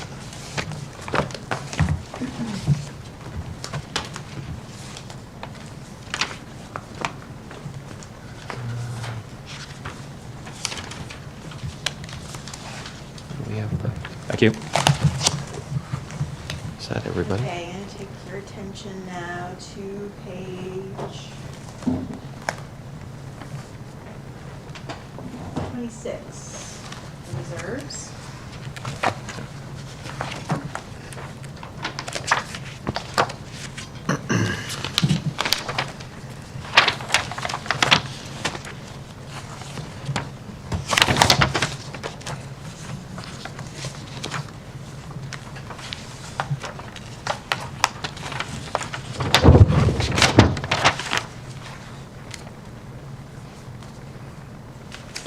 Okay, so this is your reserve continuity schedule, and I've highlighted 2026 on there. At the bottom of the following page, you will see that our total reserves do dip a little bit at the end of this year with all of the capital that we've been completing. You do see a small decrease in our reserves. But then, starting in 2027, you do see it start to climb back up again quite considerably, and I know there will be more capital projects that staff will be adding to the long-term capital plan as we look at our asset management plan. Just a reminder that we did add $183,000 to our capital departmental reserves. For example, if you look at fire, you'll see some increases there. We were increasing it just those by 2.5% for inflation. So now we are increasing it by 2.3% of the levy. We were increasing it, so that includes the amount that we were allowing for inflation. So fire, public works, the arena, the parks, all of our assets, those are being increased. The 183,000 was shared over all of those departments. The tax stabilization reserve, sorry, I meant the assessment appeal reserve. We are continuing to put $50,000 in there. The assessment for Toyota was agreed upon when they settled the last appeal back in 2021. So I think there has been some small supplemental bills for additions or things that they've put in there, some additional assessment, but there really isn't a whole lot that they can appeal. Because the government froze the assessment. We haven't seen any increases since COVID, and now they're reviewing the entire system. So all the assessments have been frozen. We do see some additional funds coming from the annexation, which you'll see on the following page. And that's due to like the increased tax rate for the city of Woodstock. As well, there's been a lot of development. In addition to Toyota, there's been some other industrial development in that area, so we are seeing additional annexation revenue from the city there. So you will see for 2026, I got some information from the city of Woodstock, so it is looking like an additional over $100,000 increase from last year for that funding.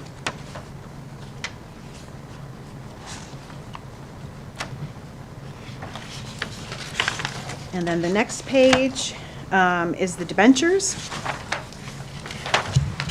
So we are continuing to debenture some of this large amount of capital that we have been doing the last couple of years. This year, sorry, for 2025, it was in the budget, we were debenturing $1 million worth of the Princeton Road project. We haven't yet received that funding from the county. I think because of some staff changes there, things kind of got delayed a little bit. We are expecting that February 1st, I believe. So that is for a 2025 project, but I do have it marked in there for February of 2026, and that kind of affects our debenture payments as well. So instead of having 2 semi-annual payments this year, we only have 1 semi-annual payment. So that helped with our levy this year. However, you will see that next year we get hit with both of them. In addition to, we're debenturing $2 million from the fire hall and $1 million for the aerial truck. So next year you do see quite a significant increase in our debenture payments. But all of those projects, the Princeton Road Stormwater Project, the Princeton Fire Hall, and the aerial truck, they are all DC eligible. So the DCs that we're collecting right now and that we have, we can use those towards debenture payments. So we will be doing that. And that is reflected, the DCs are shown at the bottom. Your reserve funds are shown at the bottom of your reserve continuity schedule there. And I am showing a portion of the debenture payments coming out of those DC reserves. There will be a report coming to council in regards to both of those debentures later in the year. We will be debenturing them later in the year. So I will have a report specific to those debentures coming forward later. Okay. Anything from council on either the reserves or the debentures? No? Just one comment. The one with the SWIFT reserve that we have, I think that's something that by the end of the year, hopefully we can decide what we can do with that funding, because there's reserve funding at Oxford County as well. I can't remember the formula. It's a percentage of it for, I think it go by population, I think, or something like that. So hopefully by the end of the year, we'll have a better idea of what areas are covered by. As it was announced this weekend, I knew before, but you know how it was supposed to, everybody was supposed to have it by the end of the year. Well, now it's been extended to 2028, I believe, is what they've said, everybody. So, you know, the one part that really frustrates me, and I'm just talking about where I live specifically, I have, in my front yard, I have Bell right there. Now, they're not fiber or high speed like that, but I have Rogers right in front of my house, and Explorer is going by the front of my house. So I'm looking at it going, So why are we putting those extra services when we already have it? If they could have been, and I know it's all about money because it's about how many people you can put on it. But I'm looking at the whole village of Drumbo, for example, is going to have 2 chances at fibers. You can go with Rogers or Explorer, and then we could have areas that don't have anything. And it's really frustrating that that's that's what's come of this whole process. I get it, competition is good, but it still would have rather seen them somebody spend the money, especially when a lot of it was put forth by the province, and I think the feds, I believe, put their share in as well. But it would have been a lot better to see everybody get it, because there is going to be areas in our township. I don't know if Jim, you know that yet. Do you know what areas we are definitely not going to have any? Do you know yet? There are a few of our dead-end roads Yeah. that will not see it. The program through Explorer does cover 90% of the township, but there is a small portion that will still not have fiber service. Yeah. So I think that was the intent when we first put the SWIFT money away, and the same with the money that's at Oxford County. I'm not 100% sure what's at Oxford County right off the top of my head, but hopefully we got, when we find out where these sections aren't done, that hopefully we can, I don't know whether we'd be able to do them all, but hopefully we can cover some of them at all. Go ahead, Josh. Just further to that point, Mr. Mayor, I think as we progress with the current ASIP program, as that nears completion, staff will bring a report to council kind of summarizing the reserve position on that. And I recall we had spoken about that previously, that there are going to be some unserviced areas, and we've got the funds to to try and service those as best as we can. So I think staff would be looking for some direction from council in terms of the level of service that we want to set. We can outline our statutory obligations and come up with a plan. But as you mentioned, that current work that's going on now has been extended, and kind of looking at Jim, I'm not sure. I think we're maybe a little bit further ahead than some of our neighbors are, but at the same time, there's still a ways to go yet, so. Yeah. So just so council, and correct me if I'm wrong here, but the SWIFT funding that's here or in reserves, it's technically our money. We can do whatever we want with it. Yeah. But the SWIFT money that's Oxford County, we can only get it if, it's a percentage thing, I believe. We can only get it if we use our SWIFT funding for it. So if we don't use our SWIFT funding for that, we lose the money that's at Oxford County that's put away. And I think it's a few $100,000 as well there. So just kind of, I know a couple of you are new here, so I just thought I'd bring up speed on that. And yeah, definitely by the end of the year, hopefully we kind of have a little more idea where we're going. And maybe next year's budget, we can maybe try to use it, because it's been sitting there for a long time. So, okay, anything else? Nope, okay.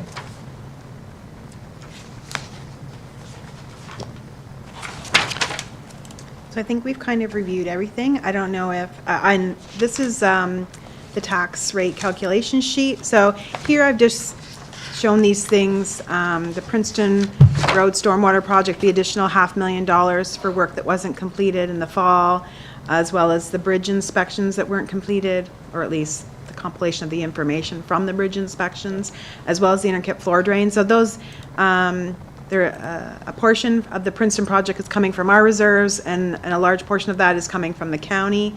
And the bridge inspections and the interkip floor drain are coming from reserve. So there is no effect on our tax levy or our tax rate, but I will make those changes in like the approved budget, because those projects are part of the 2026 work that's to be done. But I don't know if there's anything else that council wants to add or change in the budget. I can show like how it is reflected, how it reflects on the levy and the tax rate. Go ahead. I wonder, just with where we're at in the meeting at this point, if it makes sense for us to take a break and then start. Is lunch here, do you know? We'll be here at noon. Should be Okay. here at noon. Oh, okay. A couple more minutes yet. Do you want to start and wait for lunch, or do you It's just? a natural time to kind Yep. of break, but Okay, so what, I'm good with whatever. so if lunch is here at noon, do you want to just break now till 12:30-ish? Does that sound Yep. fair? Okay, we'll just break right now. Okay?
Okay, so I've just brought up the budget initiative summary. These are the items that have been added to the budget that are affecting our levy. So I'm just wondering if there's any council discussion on any of those items. So why don't we just start right at the top, and we'll just work our way down through the list, and council can say yes, no, what you want to do, part of it, not all of it, or whatever, and we can decide whether we want to do some. If we do decide to do some, we can decide whether we want to do it in reserves, whatever, and then Denise can take it off and see, and then we can see where our rate goes, up or down or whatever. So we'll start right off at the first one with the council chambers audio equipment. I know Sarah talked a little bit about it, how we could maybe do some changes. My thoughts is I think we need another mic for Sarah. We could use one for Josh as well, but I don't know how much room we have down there for putting stuff. But at the very least, should have one for Sarah, because she says all the resolutions all the time. So we definitely should have one, and then we're not sharing. The other idea I had was the mic that's up at the ceiling. If we can reroute it down and have it come up, we could even have it coiled up here and then just bring it out when we bring the stand and have it clipped right on the stand. Then that would solve that issue, because I know Councillor Young mentioned that online you can't hear that person. And then the other one you mentioned was we need some sort of portable mic for the directors, because nobody at home can hear any of those. So that was kind of my thoughts, and you go ahead if you have something, anybody. Yeah. No, that's all I was going to mention, is that, and being someone that struggles with my hearing, when you do watch online, you can hear us, but you can't hear anyone that really talks at that podium or over here. So I wondered if there was minimal increases we could do to fix those problems for now.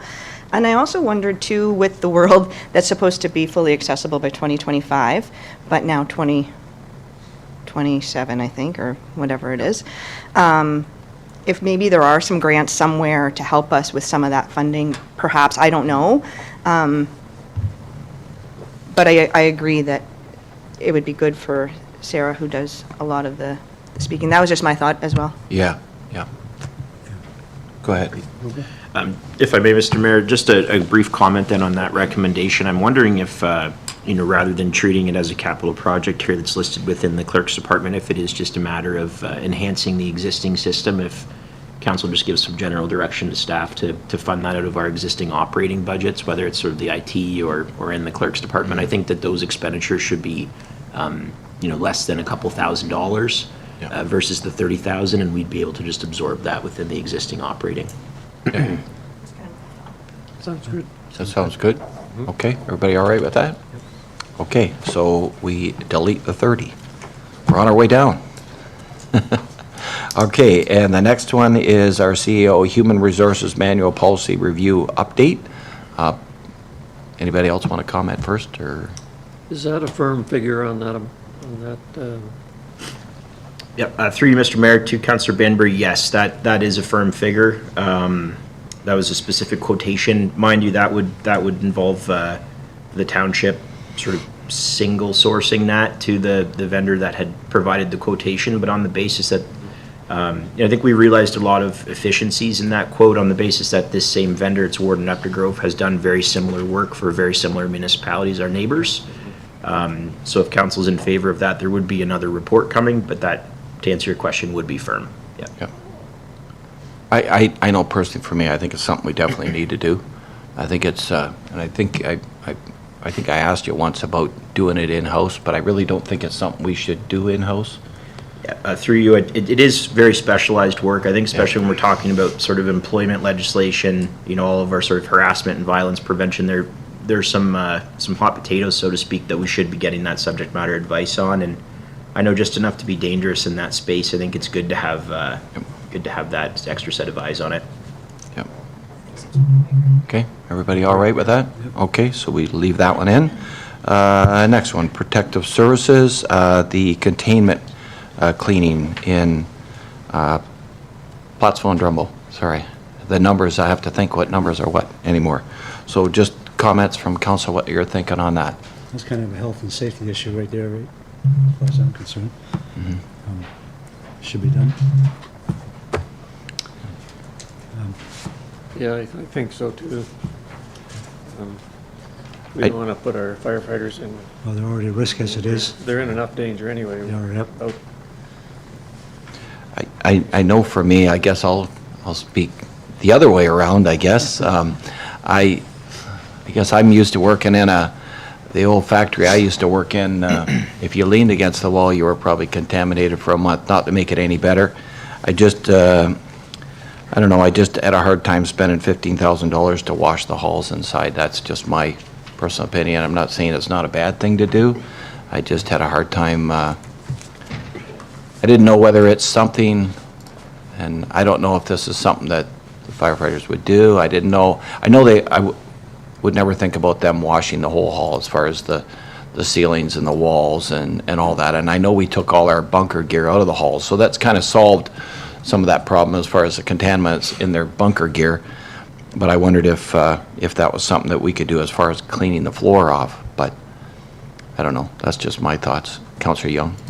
I wonder if there's any, and maybe Drew, you know this, is, would there be any less of a benefit if we split it and did Drumbo and Plattsville on separate years? Like if we did the project at Station 83 that also included the lights and this contamination piece, and then deferred the other station, or whatever way, doesn't really, I'm not picking or choosing. Would that be an increase to the cost if you're not doing them together? No, we could do it that way, and I would suggest that if we were thinking of Do Plattsville. Plattsville would be. Yeah. So that you could do the lights too. Yeah. I'm just wondering, I don't- not put any of the directors on the spot, but I'm just wondering, maybe if we have the director come up, if you don't mind, Drew, coming up here, and then that way, people at home can hear, because we don't have a mic. Just while we're kind of going through the list, and then as you're done, we'll bring the next victim up as we go. Yeah. Yeah, that's maybe a thought as well. And it does make sense if we're going to do one, do Plattsville because of the lighting, then it's clean all above. Yeah, in Station 83, we're also putting the dryer in, which we would have the lift there as well this year Yeah. as part of the grant, so that would all coincide together.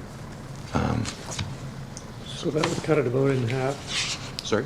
That would cut the amount about in half. Approximately. Yeah, one was, I think you dropped 7,000, 8 Yeah, and 7 1 to was the 7. split. Yeah. yeah, so we dropped the 7, is that council's thoughts? Is doing just Plattsville? I'm okay. I'm okay with that. Yeah, I'm okay with Okay? either, yeah. Now, okay, so the other, and I'll maybe ask this every time, is it's council's thought to do that out of taxation, or do we Separate line item. look at anything else?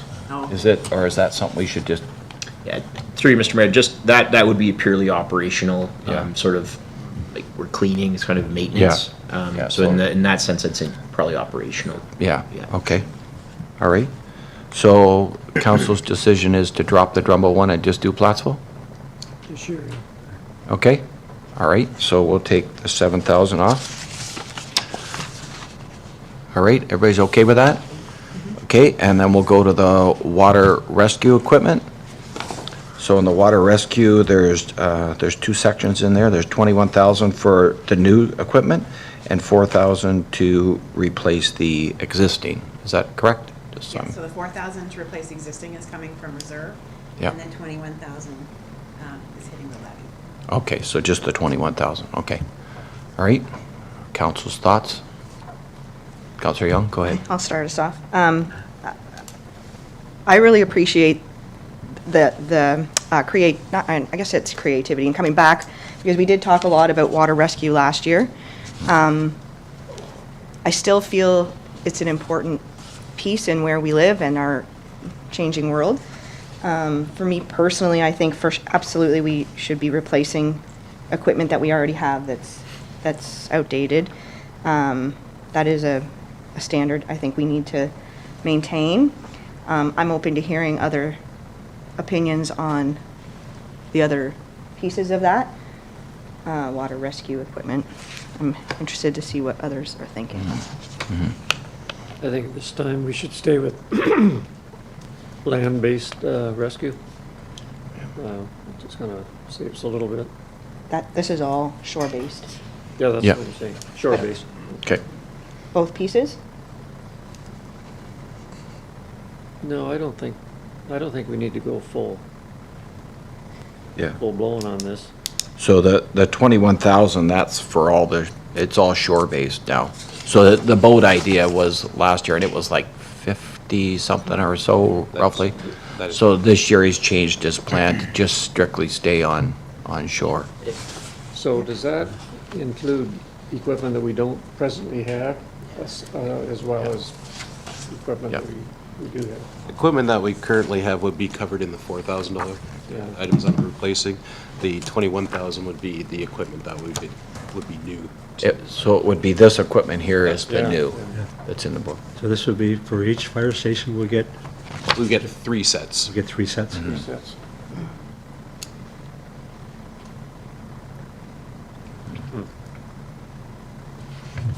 I know I've been debating back and forth a little bit on another service, keep going forward. I'm kind of torn between this one, whether it's, The other option, if it helps at all, what we could do is we could just get 2 sets, and we have a set in the north and a set in the south, and so approximately there is 7,000 times 3 stations, so you could reduce that by 7,000 if that would help, and just have a set in the north and a set in the south. unfortunately, a lot of by the time we get there, unfortunately, it's going to be a water recovery probably most of the time than a rescue. Unfortunately, that's. Go ahead, I Councilor. was just going to say, maybe we could work through the rest of our list, and this could be a comeback to, Okay. what do you, I don't know, what do you all? Yeah, we can do that. Councilor Barnes, what are you thinking? I'm thinking the same thing, we would come back to it. Yeah, it's a hard decision to make on safety, right? That's the Yeah, thing. yeah. Everything's safety, that's the problem, right? Yeah. How far, it's just a matter of how far a service do you go? It's not a matter of whether you want it or not, how far to that service do you Yeah, go? yeah. Right? Everything, we can use everything, it's just a matter on where you want to go to that service. Okay, well, we can go back and come back, Just and to see. everybody wants to think about it for a few minutes. We don't have to decide everything on the spot, so, okay, thank you very much. All right, so, next is Jim.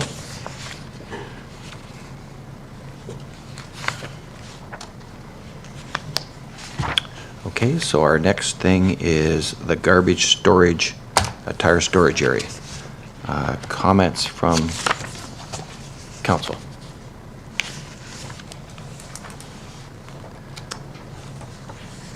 I can start if you want. I know this has come a couple years now. I think this is maybe the third. Not saying we don't need it. I just think it's something right now that we don't absolutely have to have right now. That's just my thoughts on it. That's my thoughts. These are used tires, like just discarded tires that we're storing, or? Yes. Yeah, typically this is all stuff that we've picked up from the side of the road. Or pull out of the place where they're not supposed to put it. Yes. Yeah. That's just my thoughts. I just, not to spend the extra 50,000 right now. I agree. How big an area would this thing involve? That seems like quite a lot of money just for some, what would you put down, concrete base? It's and then- fairly large. Each bin would be approximately 15 by 15 feet, and there'd be 3 separate bins. Yeah, So it carries up a fairly large area at the back of our yard. so the partitions would be precast, they'd just be put in place, would they, or? Yeah, we would just use the blocks.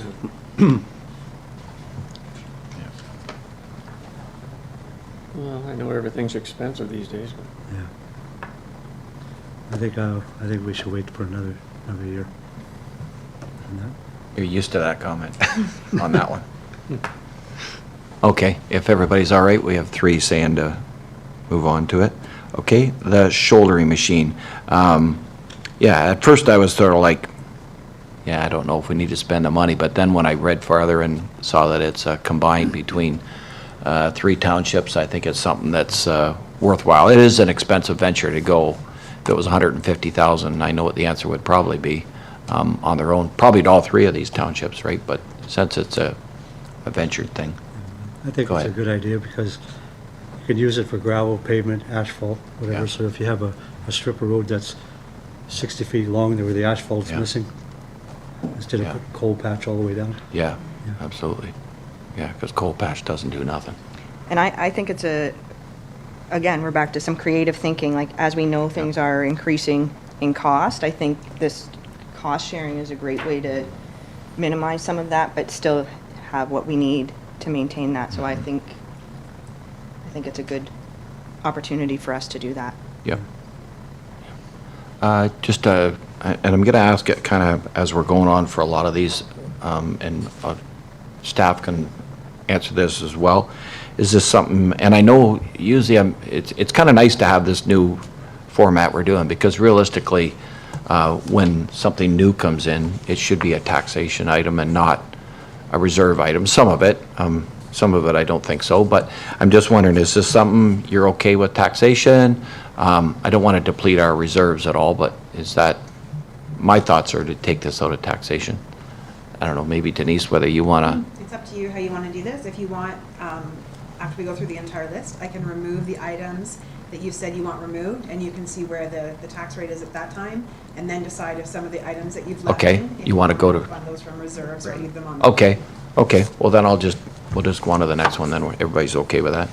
All right, so the next is our flailing head machine.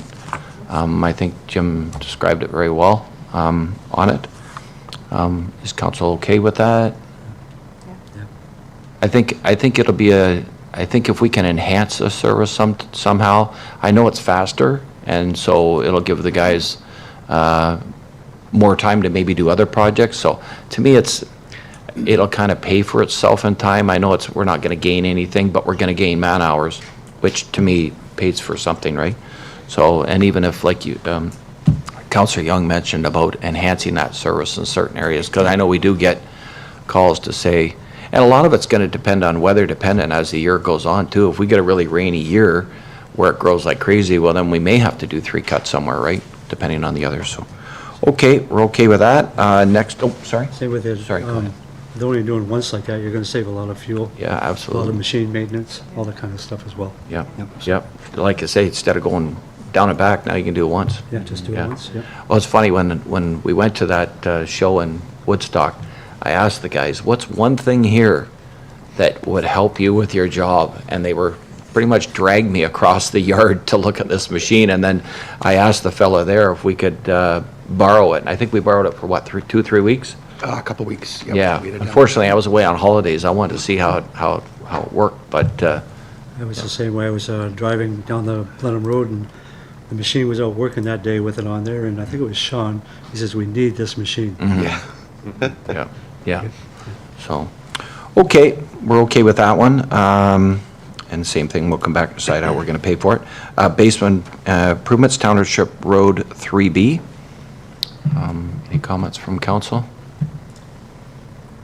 I think it's, that was our number 1 Yeah. section, and it's, once again, roads is something everybody uses. You know, you can have arenas and parks and stuff, some people don't use them, but roads are something everybody uses, and it's nice to try and, even if we're slow and steady, trying to get some of them, get to that hard surface somewhere down the road.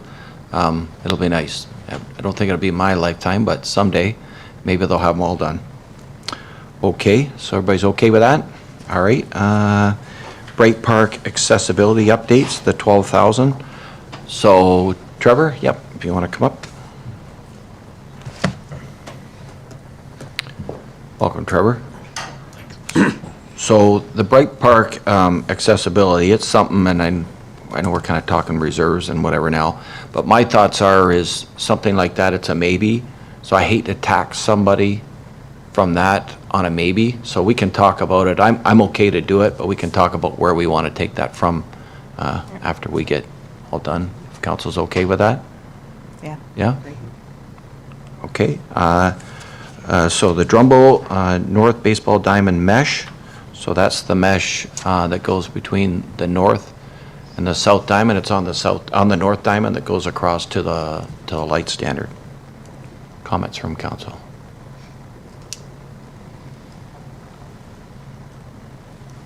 That's the one that you said it was done in 2013, Trevor? Yeah. 2013, yes. Yeah. Yes, with, at the time, it was done with metal poles. Okay, Yeah. We would put wooden poles up. right. Yeah, we did some park work there, and we took the old poles, and they got welded together, and they got put up. So, Yeah. at that time, so. So this would add a little bit more mesh there, and it would go from, yeah, like I said, just so the ball doesn't go into the south Yeah. diamond as much. It can still go over, it'll still, like, but, that's what that is. I'm comfortable with this. Yeah. Like, If they just had players like me that can't hit it that far anymore, they'd be fine. No issues at all. You can Yeah. change the game too if you wanted. But Yeah. we can Yeah. put up parameters on our baseball diamonds about using wooden bats or different balls, Yeah, yeah. but, Good luck with that. yeah, okay, that's well, what. and that is where people sit for the Yeah. second diamond, is Um, back, Well, backside. we did move the bleachers. The bleachers used to be right there. We did Yeah. move the bleachers, but they do stand. Yeah. They do stand there. I mean, the bleachers are over a bit more now. They were directly behind the diamond for years, Yeah. and we did move the bleachers, and then we put the mesh up too. But yeah, so the bleachers are out of the way now. They're not likely as getting hit as much, but Yeah. but yes, they could be standing there. Baseball players could be coming out of the dugout. Yeah. So. I even wonder sometimes about that one bleacher on the south diamond that's like the back of it's to the north, of putting something, even if it's like a mesh up there or something, even if it's up, 4 or 5 feet. I've seen times where people sitting and you got your back to the game on the other side and the ball's coming Oh, yeah. through.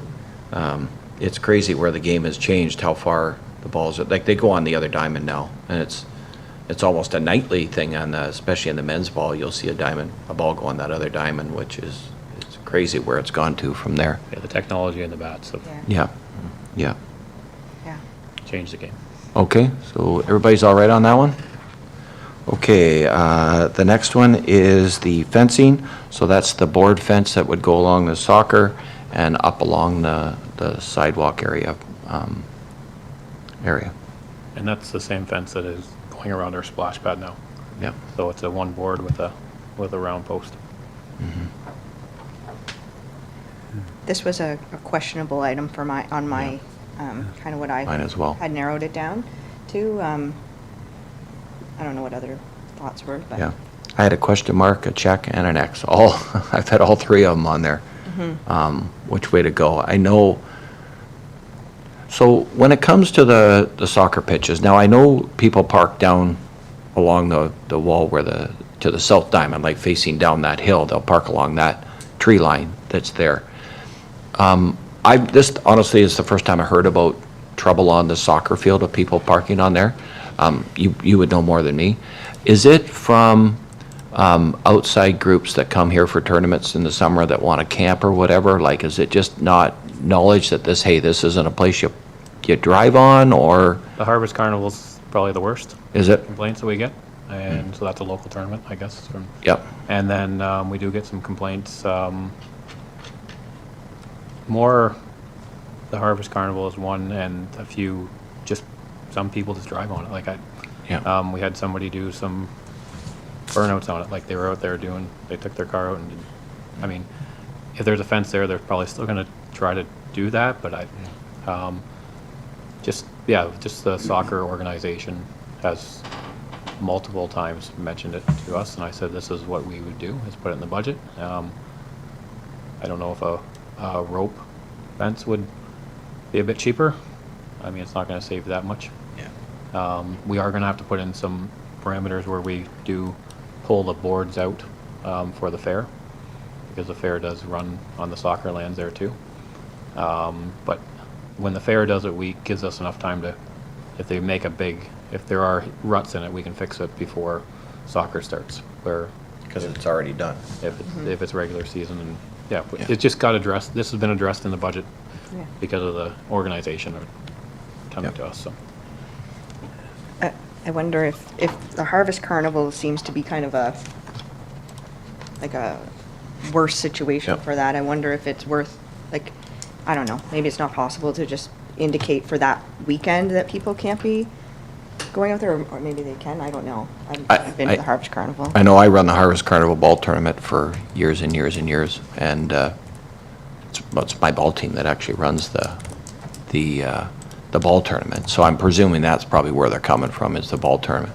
But it's probably, once again, just teams that don't know. Yeah, yeah. They just see a big open area and away they go, Yeah. So they're right? parking out there, is that what? I don't know if they park out there so much, but probably when they go to leave, I think they're driving out. I think near the end, like where you talked about at the top of the hill, near Yeah. the end, they do park in there, and sometimes they're driving from the main street down through the soccer field. Yeah. Because a lot of the youth tournaments use that field for practice. Like a lot of the youth will go, you'll if you show up, a lot of youth will be hitting balls out there or practicing. out there. Yeah. So, but like, it's, yeah. So most of the problem is from the roadside, or is it from the driveway side? I think it Combination. depends on if they can get through there, or if, it depends where the opening is. Yeah. And if it's like the whole team's like, oh, we can just keep going in here, keep going in here. See, it's full all the way to the end. Yeah. So I think what they're doing is well, same thing. So say you're there early and you park along the hill on the South Diamond, you park there, and then when you go to leave, that whole road is full all the way down. So the only way they can get out is to drive all the way across the soccer field and out. That's the only way you can get out from it, right? And there has been, like I said, some of those other tournaments have parked there too, like. Yeah. Like, and we have put ropes and caution tape up before from tree to tree. Yeah. But every time, the caution tape just turned into Yeah. being too expensive. And even, we used to have a chain across going down the hill. Yeah. And we get people that want to drive down. We've actually had people drive down and drive right up the North Diamond and want to park along the edge of the diamond, which they shouldn't do either, but, yeah. I was kind of against this because I know how much extra, it's going to be a lot extra work for the Grass park, cutters. for the park people as well, right? The grass cutting and stuff, yes. Yeah. Operational, yes, it will be. It was just one of those things that the group addressed it, so we Yeah. addressed it in the budget. Mm-hmm. Yeah, it's definitely worth a conversation. Like, Yeah. Yeah. Do you want to think about it for a bit and come back? We can keep going? yeah. Okay, let's do that. Okay, the next one is the Plattsville baseball field, mesh and fencing. So I think we discussed, right here. So it was 90,000, I believe, to do the whole thing.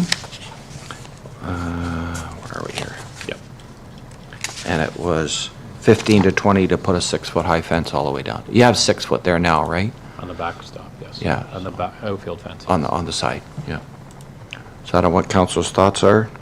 But in that we'd be doing if we did the both together, we'd probably do a 4-foot fence because the mesh would come down to the fence. So you Yeah. wouldn't need as high of a fence. Yeah. But if you're gonna just do a fence by itself, you'd probably wanna do that 6-foot to slice some of that ball from just the. Yeah.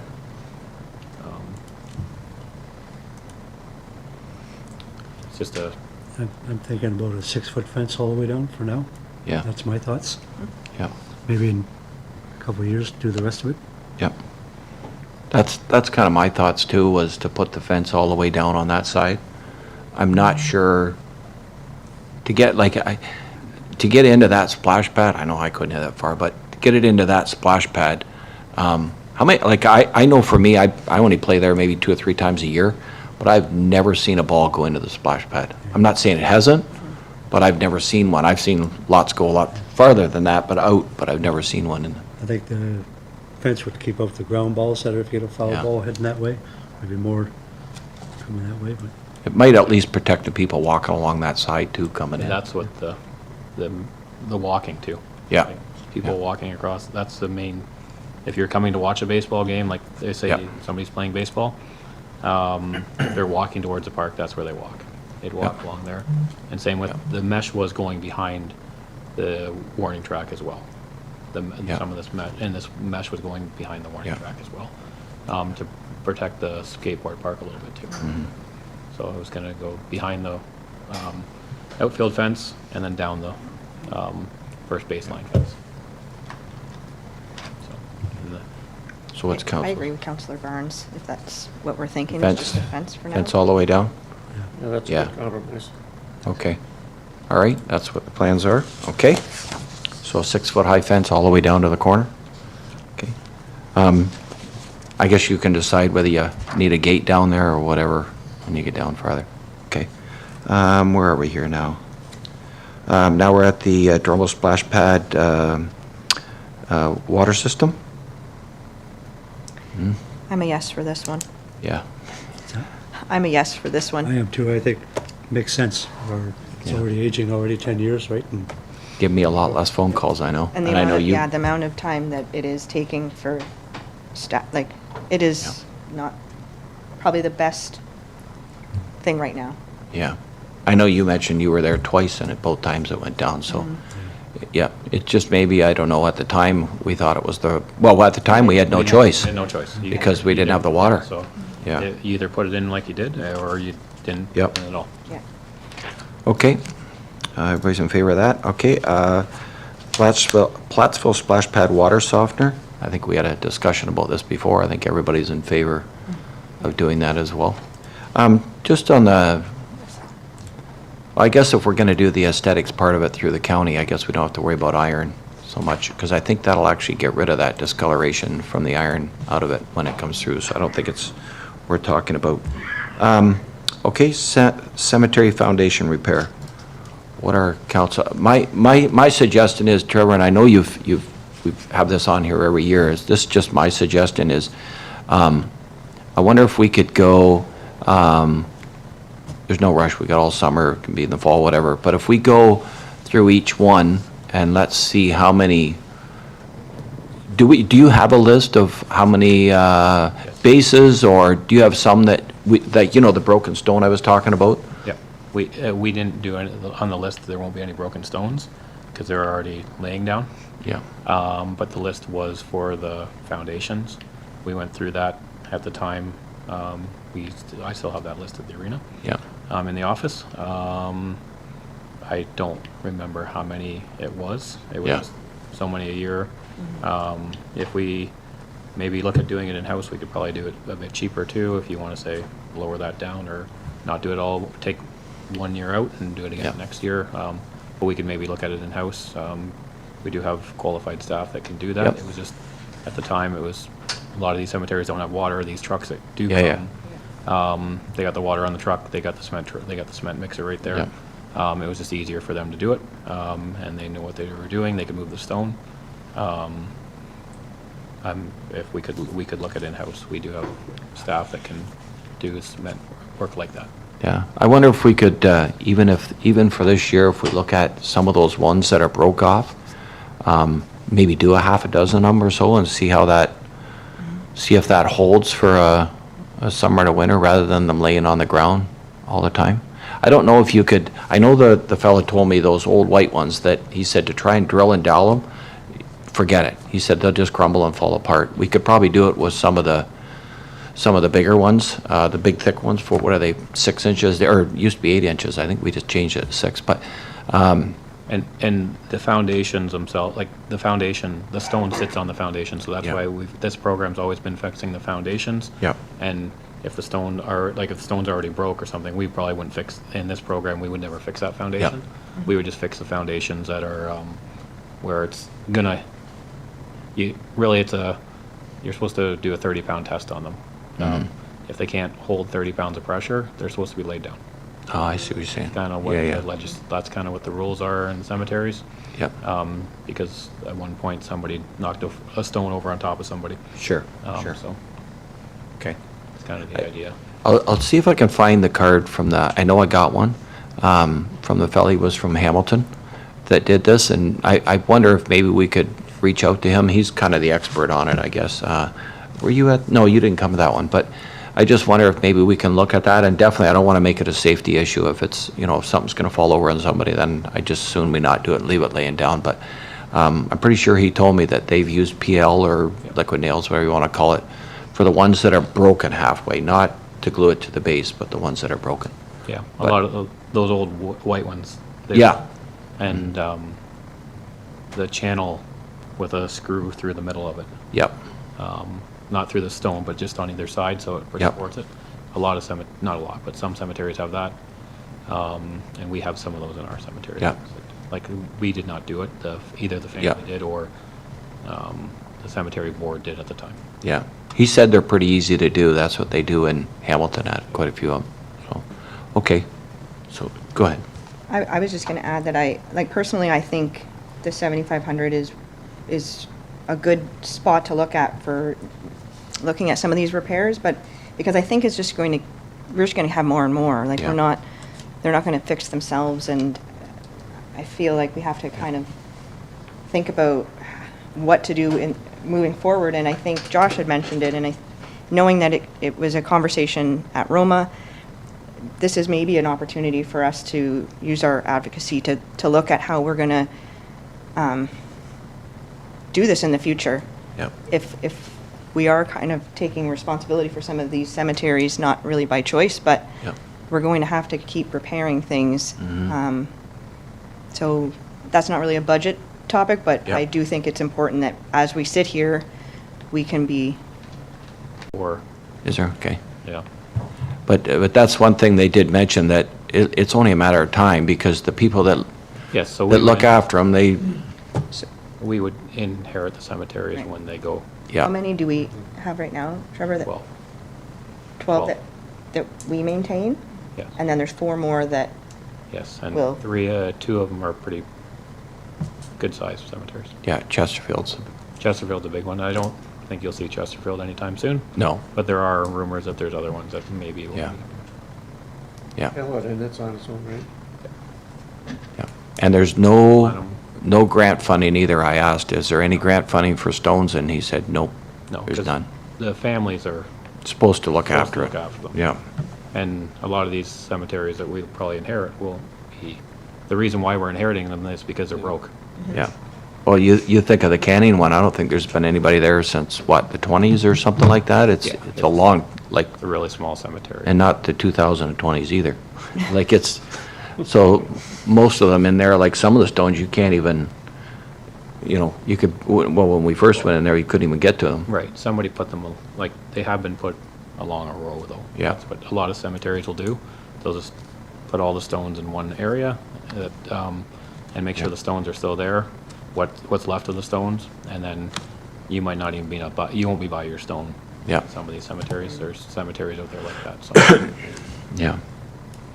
Yeah, they talked, it was actually a really interesting thing. They talked about, how they dig in a spot and they'll find bones, where back a long time ago, they just went to the cemetery, dug a hole, put somebody in it, and, right? And didn't, Yes, very. just happened, so. Okay, so I guess thoughts are we're not gonna do the 75 for this year? Is that council's thought? I thought that's what I got from here, or do you want to do that? I'm thinking we should Should do it? do up to 7,500 and see what Okay. that gets for repairs. Is that what you're for? Yeah, I agree with that too. Okay. And I think if, Trevor, if you ever have a spare couple of afternoons or mornings, half days, and you can do some repair work with PL Premium, go for it. Yeah, yeah, absolutely. That's my go-to. PL. Okay. All right. Okay, we're all the way down the list, and we have to go back to what was it? Water rescue. I think that's everybody down the list, right? Okay, and just, Yeah, we went through all the items. what's that? Just the water rescue left, right? And then the Drumbo Park. So, well, let's do the Drumbo Park again while Trevor's up here. That was the mesh. This Right. was the mesh between, Wasn't it the mess? Oh, soccer field, sorry. Oh, yeah. Yes, soccer field, yeah, sorry. What's council's thoughts? do you wanna, so this is just a thought. Instead of us trying to hash it again, why don't we leave them both in for now? Let's see where our budget's at right now, and then we can talk about reserves or whatever we're gonna do with some of them, see where our budget's at, and then we can decide what we're gonna do with those two. Does that sound fair? Yep. Okay. Denise is gonna work her magic. Okay, so a couple of the items that were asked to be removed for now. Sound system.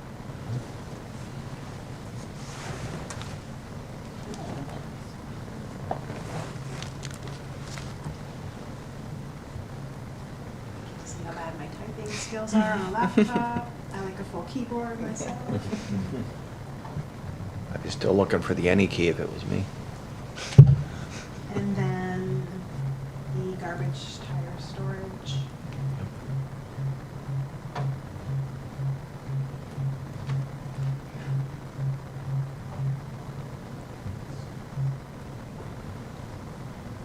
And we mentioned about the fire containment, Right, reducing half that, so. one of the those drum bowl. 7,000 one?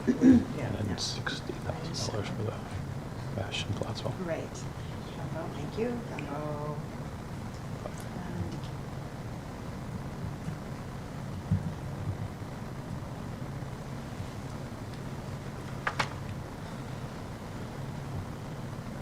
I think that was actually 7,000, I think. No, actually, it was Oh. 8. Drew and Oh, I was were- it? Oh, okay. Because we're saving with the lift. Oh, that's right, yeah, That's- yeah. That's why it was right. cheaper.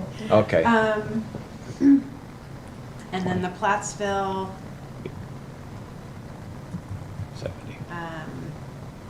so mesh. we're doing fencing, I'd just say the mesh part. no mesh. So we're gonna take 70,000 out. So the levy is down to 6.89%, just over 500,000 increase, and the rate is at 5.68. That's where we are right now. I think that was everything that you asked to be removed. Yep. There are several items that we could discuss as far as funding. Yeah, it's probably a good time to do that. So the Bright Park accessibility updates, I think we should take that from something, a reserve somewhere. What about stabilization? Is that one you would recommend? Stabilization, is in good shape, and we are expecting a surplus again from 2025, so it will be topped up. So, yes, any of the one-time items in here, we could, Yeah. decide, council can decide to take that from tax stabilization for sure. Go ahead, Josh. Through you, Mr. Mayor, I wonder if council just provides some general direction to the treasurer to fund our contribution of the grant project. If we are successful, we could just give general direction to the treasurer to take that out of tax stabilization, but it really wouldn't have an impact until we're successful in the grant. Yep. So that's just kind of Yeah. saves an administrative process for Denise for having Yeah. to come back if you That's give her right. that direction. now. Yep, absolutely. Yep. Yep.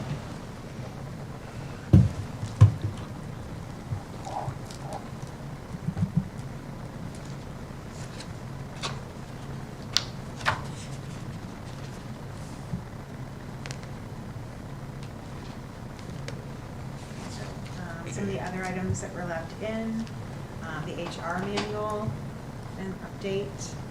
Again, that could be taken from tax stabilization, being that it's a one-time occurrence.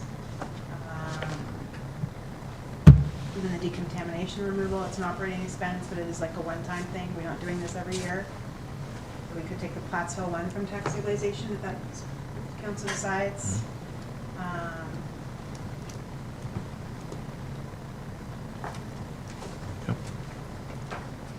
I was thinking when it came to the two big public works ones, the 92,456, of taking that out of reserves. I look at it as something new, but yet yet to me, it's a road improvement. And I know usually we've taken that out of reserve. That's my thoughts, as long as our reserves are okay. I don't want to, They are right now, but as we know from the asset management plan, we are in Yep. there is a funding gap there. We are trying to make up that funding gap by contributing extra funds. So it is depleting the reserves that we have that are, we have set aside for replacing existing assets. And yes, the road is there, but this is a hard surfacing, so it is a new asset, the hard surface on the road. And we, all of the capital items typically in the past have come from reserves. But as we know, if we continue to fund new items, Yep. then we won't have the funding there. Yep. And there may be, items that we can't replace, be it like a bridge or something, if we don't have the funding there. I mean, there's always debentures, we know, so there is, Yep. other sources of funding. There's grants sometimes that we can get. So that's absolutely council's Yep. decision to make.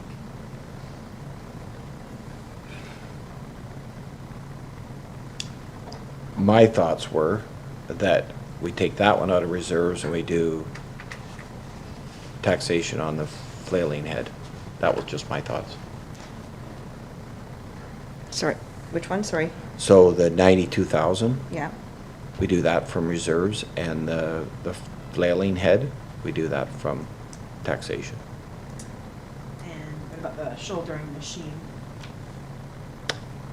I'm leaning towards taxation for that. Just to me, like, yeah, just my thoughts. So I've put the base improvements to Township Road 3B from a reserve. So that's showing right there. So the levy increase is now at 5.5 with those changes, and the tax rate increase is at 4.3 Okay. on the township portion. So that would bring the overall tax rate increase to 4.41. And I'll tell you, the reason why I look at putting the one at reserves, if it was the hard surfacing, like this is technically just getting the underground part of it, I think the hard surfacing is something that we, like this underground improvement, we would never redo that improvement, I guess is what I'm trying to say. So it's really kind of a one-time thing, whereas the hard surfacing, which next year we'll be having that discussion, that'll be something that's, maybe we look at taxation. That's my thoughts. That's my rationale behind it. So, okay. Yep, go Just if I ahead. could weigh in real quick, so just while Denise is making that change, I did want to just return to the human resources. As much as it is a reasonably small expenditure, I think that is probably the most appropriate item on this list to fund through tax stabilization. Okay. Obviously, there's some general direction regarding other sort of legal matters that council's provided staff that also fall within tax stabilization, and I think that this is probably a very appropriate use of those funds, Okay. despite it being such a small expenditure. Okay. I agree. All I right. think that one makes sense, would be Yeah, it good to does. even. Yep.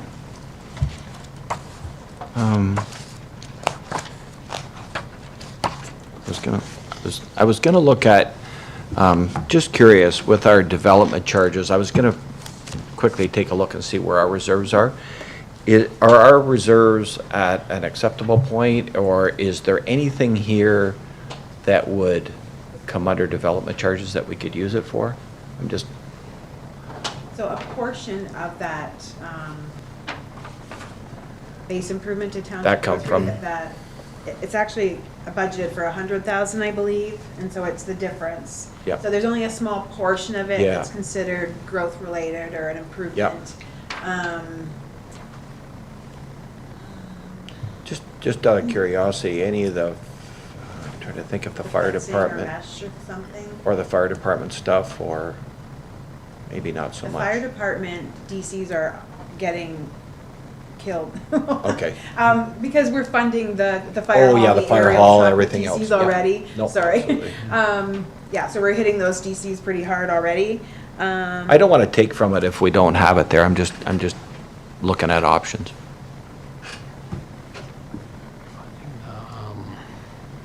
Trail through DCs, but when it gets. Yes. Once Once we have the funds. Okay. Actually, there are some I'm looking at the wrong one. What page was that on again?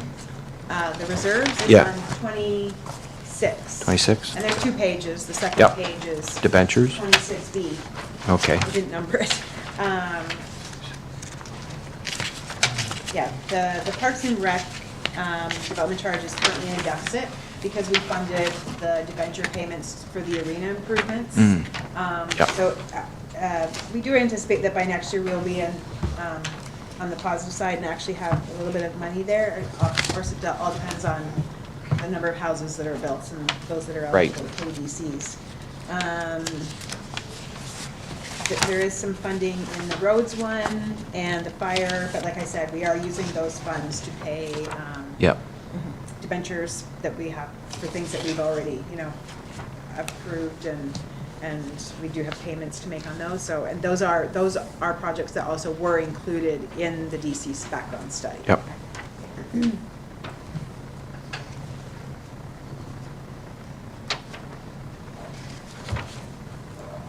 That 4.12, is that with growth off in the township as well? Is that taking the growth off, the 4.12%? Yes, it does. Okay. So, because that's the difference between the levy increase and the tax rate increase. Yep. That's the effect of the growth. Okay, perfect.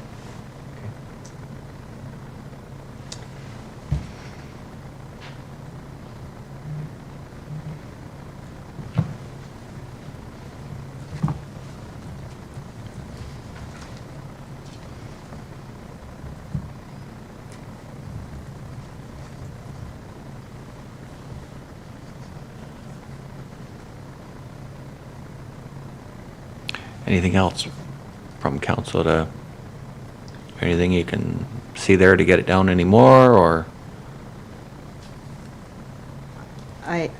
Because the only things we're left here that we haven't really talked about are the water rescue and the Drumbo Park fence. Oh, yep, sorry, go ahead, Josh.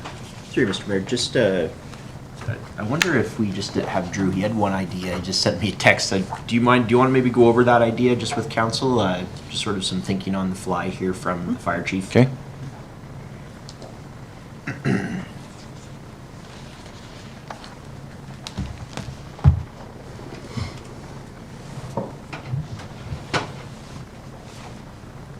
So, page 47, we have the CMC budget there. 47? 47.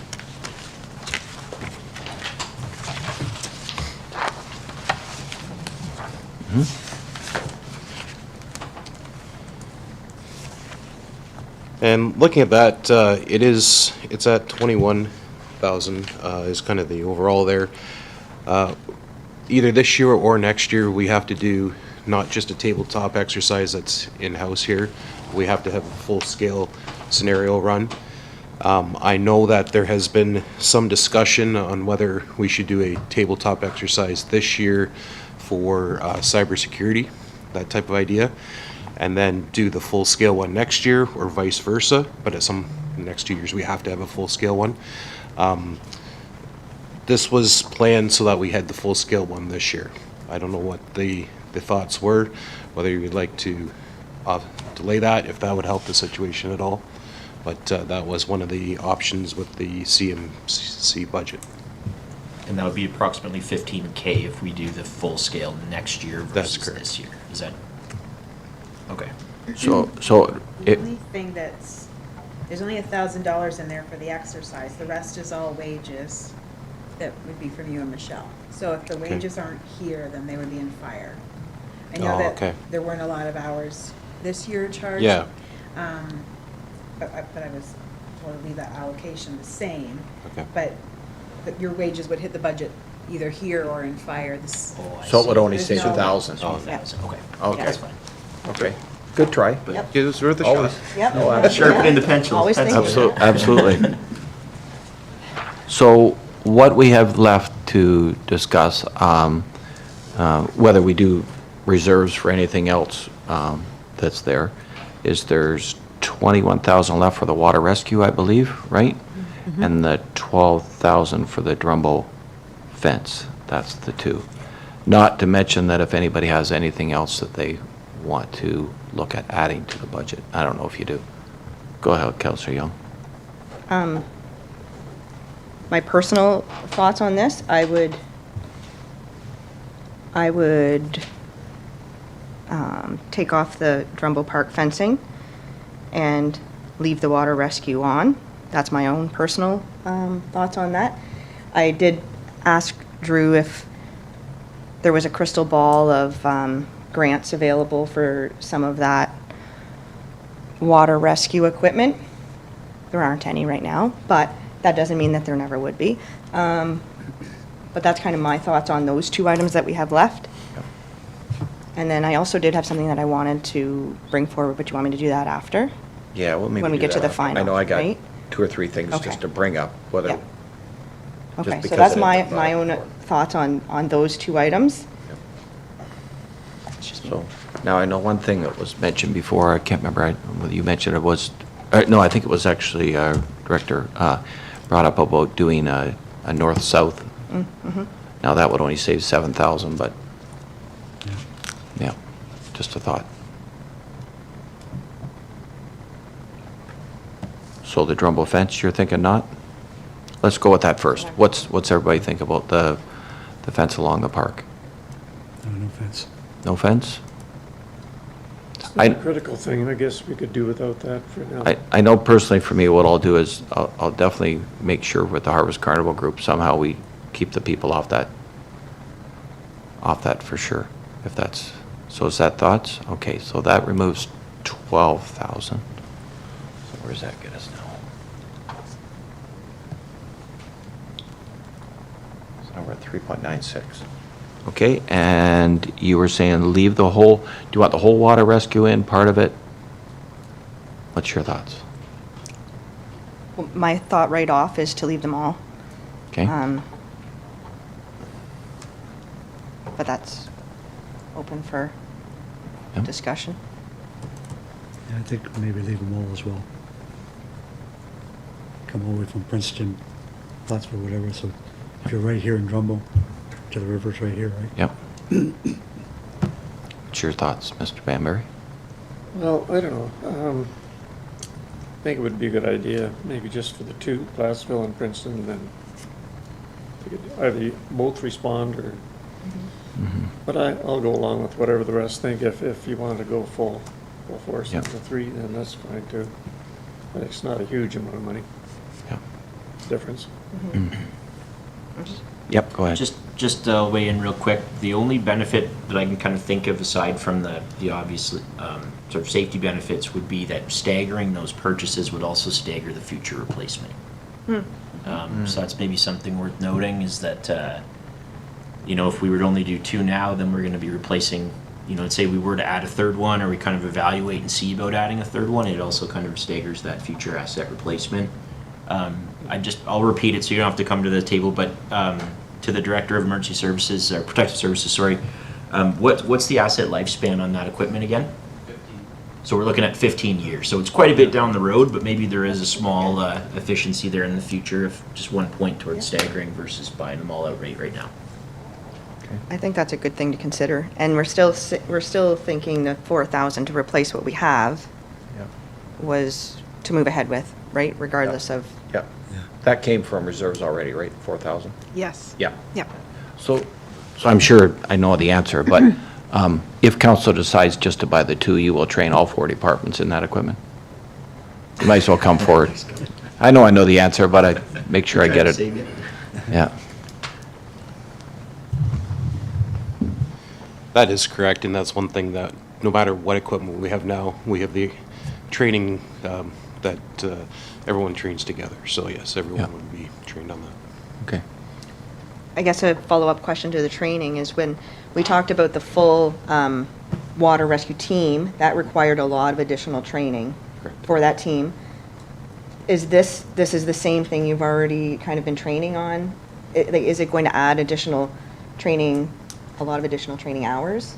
No, so this equipment here, and speaking to one of the suppliers, they'll come out on a training night, and it takes a couple hours. We can do a regular practice, and that's not an issue. We won't have any additional training hours with that. Okay.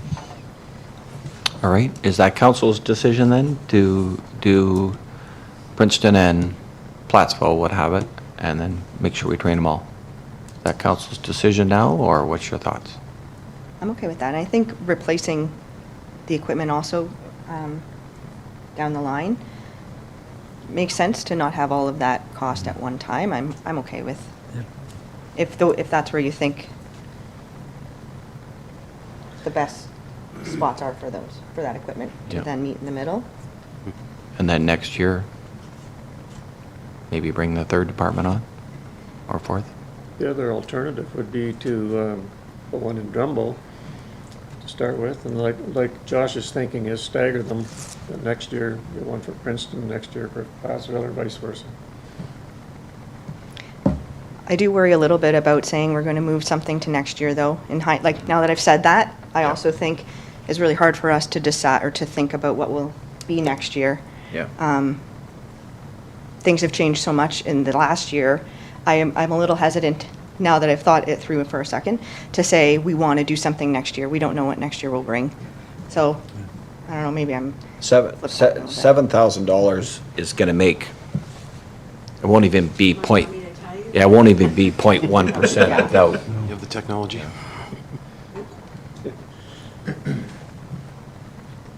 Yeah, it's probably not. Okay, so right now it's 5.14 and 3.96. Yeah. So it's Yeah. So it's 5.05 and point 3.87. .09, so it's not really, So it's not worth maybe Not- looking. yeah, yeah. I think if we're planning on doing it, it's only, I agree. this way they're all trained together on it, and it's not a huge I've just went amount. full circle in my brain. Yeah, Yes, yeah, that's- absolutely, absolutely. Yeah. You know, like I say, my whole thing is I just keep worrying how much more service we're, you know, that level of service. Where do we stop that level of service? And it's not that it's not needed, but, you know, how far do we go? And I'm okay with this part of it. I never was really in favor of the boat idea, but this is more land-based, a little safer for our people as well. It's for initial response, Yeah. basically, right? For that Yeah. first half an hour or so, if it gets into a spot where you need mutual aid, they're gonna be 30 minutes before they get there set up and ready to deploy anyways, so. And it's probably, at that point, it's probably going to be a recovery anyway, unfortunately. With this setup, it's more we have more chance of successful rescue Yeah. than we do recovery. Yeah. Yeah. I know Right. you've told me this before, Drew, but where is our closest mutual aid that would come to us? So if we were up around the Plattsville area, we would probably call Woodstock first. Okay. The 2 times that we had it this past year was down in Canning, so we actually called upon Paris, Grant County. Oh, okay. Yeah.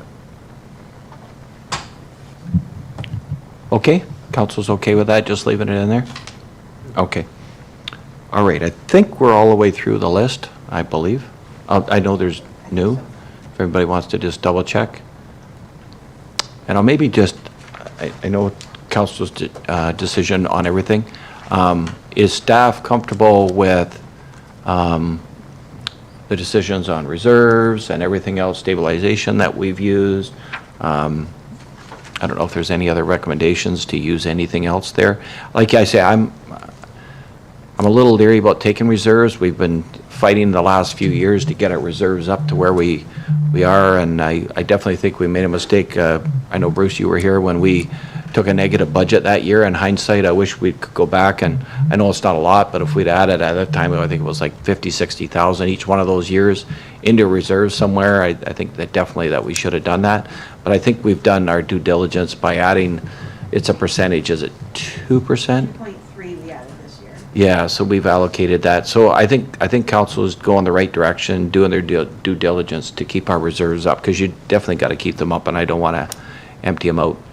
And I know Ray this year is going to come through with a ton of new growth this year. We'll have lots of And, money in our development charges. Yes, it's going to help us dramatically, and I'm going to be working hard on that as well. Okay, so I think we're done that list. I know Councillor Young has something new that she wants to add or whatever, and if you want to go ahead. Sure. Jim and I have briefly talked about this, as Josh and I have as well. Just to give some context to the conversation, there's a path that is in Plattsville that goes from Fennel Street to the stormwater management pond that is back there. But it is mainly it's a very well-traveled path for families to get to the school, especially with all our development being up in that section of where we've been building and where people have been moving. So I would say I'm totally guessing, I don't sit and count people, but I'd say at least probably 100 people travel that path a day between morning and afternoon. But it's not a maintained path because it really is, it's not a throughway. It's really meant for the stormwater management pond access. So it's, because it's not maintained, we kind of, or it's not for us to maintain at this point. So we had kind of talked about what that could look like moving forward, as it is a well-used travel path for families. And we could throw up a sign and say it's not maintained, and then everyone continues doing what they're doing. But we kind of talked, Jim and I, and then Josh and I, about whether it's something we could consider actually maintaining as a township, because it is so used, and it's going to continue to be that with more people, more development, more growth in Plattsville. And so Jim had some thoughts on maybe what we could do with that, and I don't know if you want to fill us in on maybe your thoughts of that trail. Sure. So we can't maintain, like, as Councillor Young described, this trail is access to our stormwater management pond. Doesn't go anywhere. In order for us to properly maintain it, it kind of needs to have a purpose. So the thought was we could join this trail through the park to Young Street, which has access. So it would serve a purpose. We would maintain it. There is a lot of that access straight through there. It doesn't go through any soccer fields, nothing like that. Basically, it's used as a road access currently. However, it is grass. So, as Councillor Young, it's used as a trail now. We just technically is not enforced or maintained as one. In order to maintain it, we need to have some sort of structure there, whether that be multi-purpose pea-stone or asphalt path, depending on council's direction and really how much you wanted to spend on it would determine what type of path went there. Another fact of this is the schoolyard is right there. This does go right to the back of the schoolyard, so we would have to have consultation with them. I believe Councillor Young has had some preliminary conversations with the principal there. So that would obviously have to, again, be looked at, but it is an option if we wanted to proceed with something there. So I guess just the question, what kind of costing? Is it something we can absorb in operational or something, or no? Again, depending on the level that you wanted to take it. My suggestion for the 2026 budget would be, we'll look at it from an operational standpoint. Yeah. We can see what is there and possibly put a pea-stone path in. Bring that back to council budget 2027 to determine whether we want to leave it as a pea-stone or asphalt, add extra features to it, however it is. But So the pea stone, are you talking like more like that crushed stone that packs really tight, like a Yeah. ball diamond kind of stuff? yep, so very similar. It's the exact same, would be the exact same pathway that we have down Hofstetter Road. Okay, yeah, I know what you mean. Okay. I think that's, now is this something, I guess it would just be our machine, would go down there for snow removal or whatever in the Yes. the winter Yep, time? Our current trackless machine would be able to maintain. Some of those posts that are there, we may have to, Yep, we'd have to do a little bit of work to make sure that we can get through there. Probably remove some of those wooden permanent posts. Yeah. Put in a removable post so that we're still stopping vehicles from driving down it, as it is Yeah. a very wide path off of Fennel Street. Yeah, we don't want quads going Still down. allow us to have access for our machine to get through. yeah. Yep. So realistically, we would have no budget impact for that. At this time, seeing how tight our budget is, Yeah. if we use 2026 as planning and start the initial stages of it with looking at a budget for 2027. Yep, okay. Is that all right with council? Sounds good, yeah. Yeah. And just before you leave, and I know Trevor's here, one thing that was, because it's kind of might be a combined to this same thing, where you come in the, I know I've talked to Trevor about this, where you come into the splash pad from that little parking lot by the school there, it's all, what I call pea stone, that small stone that's where you walk, what they have in the ballpark.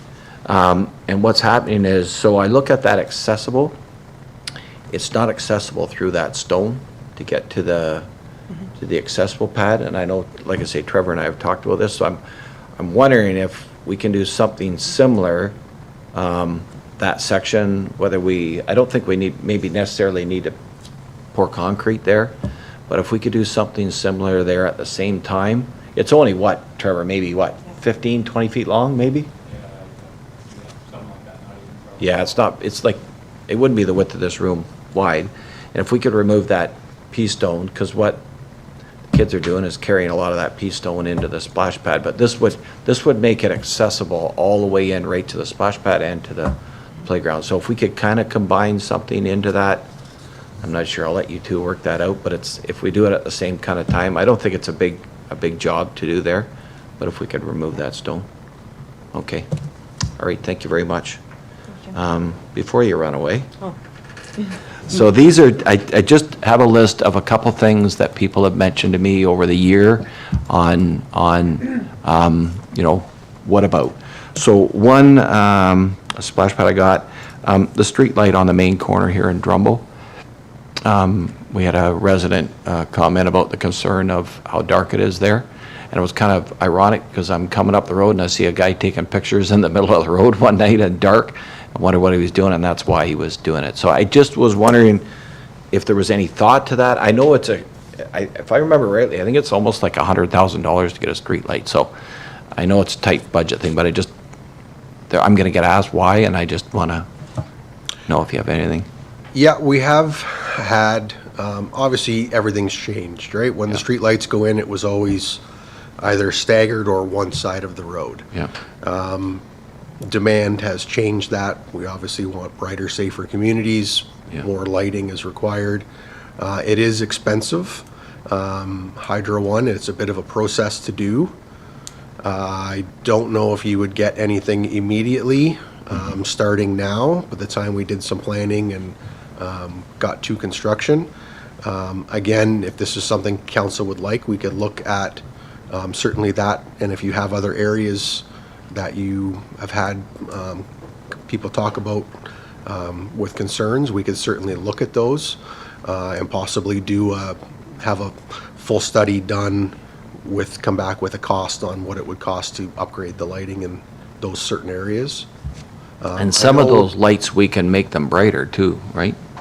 Depending on the bulbs, some of the bulbs, we did a conversion 2015, I think it was just 2016, to all the LED bulbs. The current bulbs that we are currently using, we don't have the up or down brightness on them, but there are bulbs out there now that do have that capability.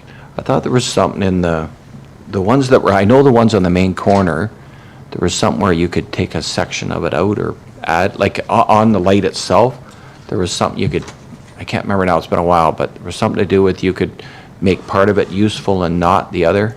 I don't remember now, it's a while ago, but anyway, it was just I just wanted to bring it up. Go ahead, Councillor Young. Just to add to the conversation, because I also have talked to Jim about lighting, and he had mentioned a few years ago it was in the budget to do the lighting study, because I have had some comments from residents about the lighting in the pathways in Plattsville.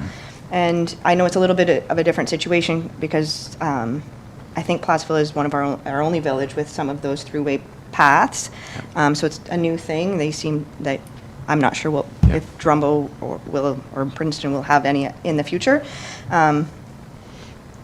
Anyways, just to add to the thought, if we ever wanted to do the lighting study, there's other areas that people have mentioned. Yeah. I know I've had several people contact me about, it's changed, right? Like when they put the high-pressure sodium ones that used to be here, it really lit up, but it was what they call a lot of that garbage lighting. It was on other people's property, and you wanted to keep it to where it was meant to be and not lighting up people's property. But just a thought, like I say, there was a list that was here, and I think we could, unfortunately, like I say, I think we could put a lot of money out there for lighting, but somebody brought it up, I wanted to bring it up to you.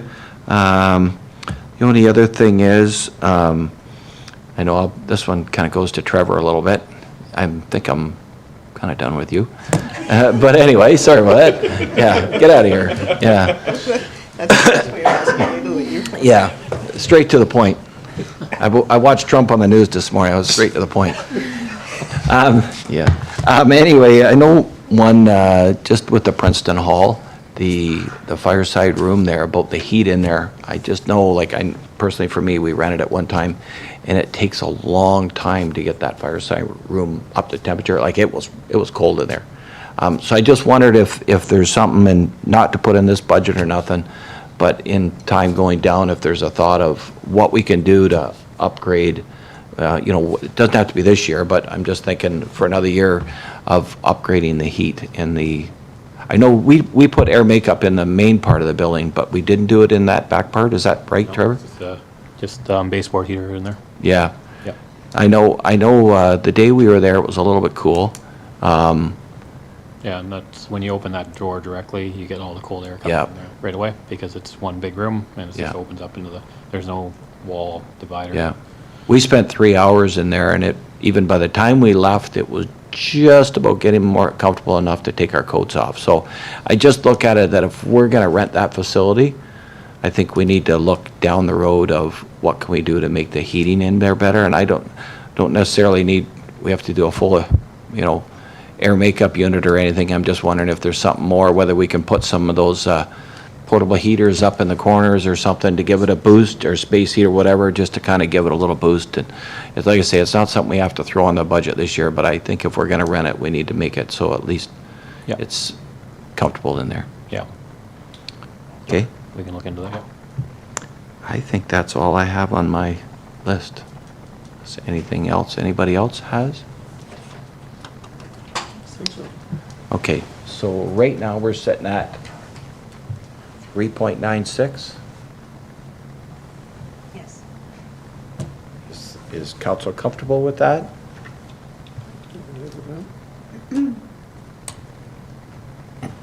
So I guess cost of living is 2.4 now, so we're 1.5 over cost of living, which is probably closer than what we were last year at cost of living, I think.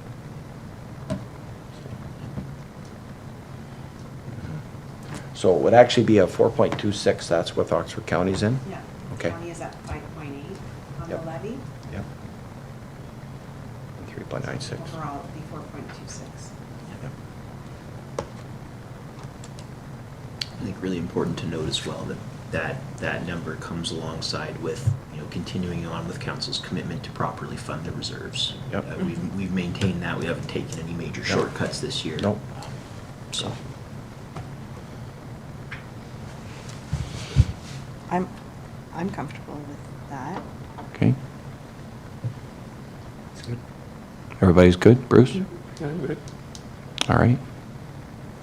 Just way too easy.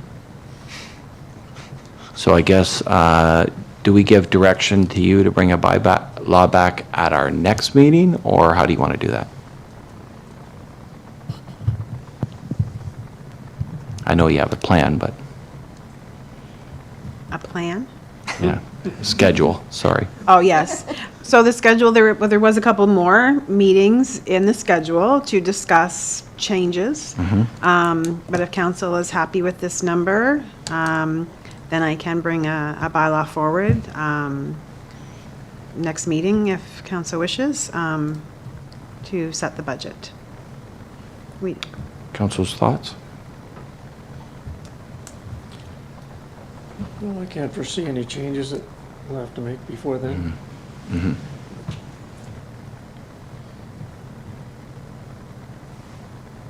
I'm not seeing anything. I'm not, What was when was our next budget meeting? It was going to be at our regular council Regular meeting, meeting, right? yeah. Would that have been the next meeting? I'm sorry, I don't have my schedule. February 4th. February 4th, okay. All right. I don't know if Counselor Demers would have anything else to... Yeah, I wonder if she would have, this is. I just thinking out here, I know Counselor Demers was sick today, and I'm just wondering if, do you want to schedule another I budget can meeting? bring it to forward. February at next 4th? meeting, and then if there's anything more. Then the next meeting, council- we can do Any a, member of council wants to discuss, we can, discuss any future. yeah, that gives adjustments Counselor at that Demers the time. chance to have Certainly. her say. Mhm. Okay, and then we can do the bylaw, another meeting down the road. There's no rush, right? Okay. Okay. All right. Okay, I know we do this every year, but I just want to thank all of staff and Denise for, I'm sure, many, many hours of work you did at home as well as here every year. I say this every year, and I truly, honestly mean it. I find this budget so easy to read and comprehend, and I really do appreciate all the work that everybody does to get there. This council, I'm really proud of this council too. We've done a lot. Like you think of what we spent over the last few years and the progress we made, and you think of our fire services, the forward thinking of a ladder truck. We got a brand new hall. We got more trucks coming. I think just those two projects was probably close to what, for $4.5 million, somewhere in that ballpark. So we've spent a lot of money into our infrastructure here and into our equipment, public works, same thing, ordering trucks early so we can get them on time when we actually want them. And I really do appreciate everything that everybody has done bringing stuff forward. And I know sometimes council says no to things, but in hindsight, when you really look at it, we spent a lot of money and we're doing really well. Like when I look at what comes to Oxford County for debentures year after year after year, we're doing really financially, we're doing really well here. We had our biggest capital project we've ever had in Princeton, which will be done this year. I have some ideas for that as well. Tina knows what I'm talking about. Yeah, so it's been a really good, and I always say I appreciate how much council comes forward and staff. You can ask anybody at Oxford County, I tell them how lucky I am to have such a good staff and good council. I really do. Well, that's probably me doing that.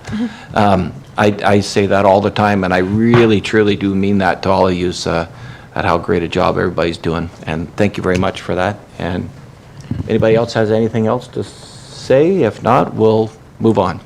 The resolution to receive this information. Yep, absolutely.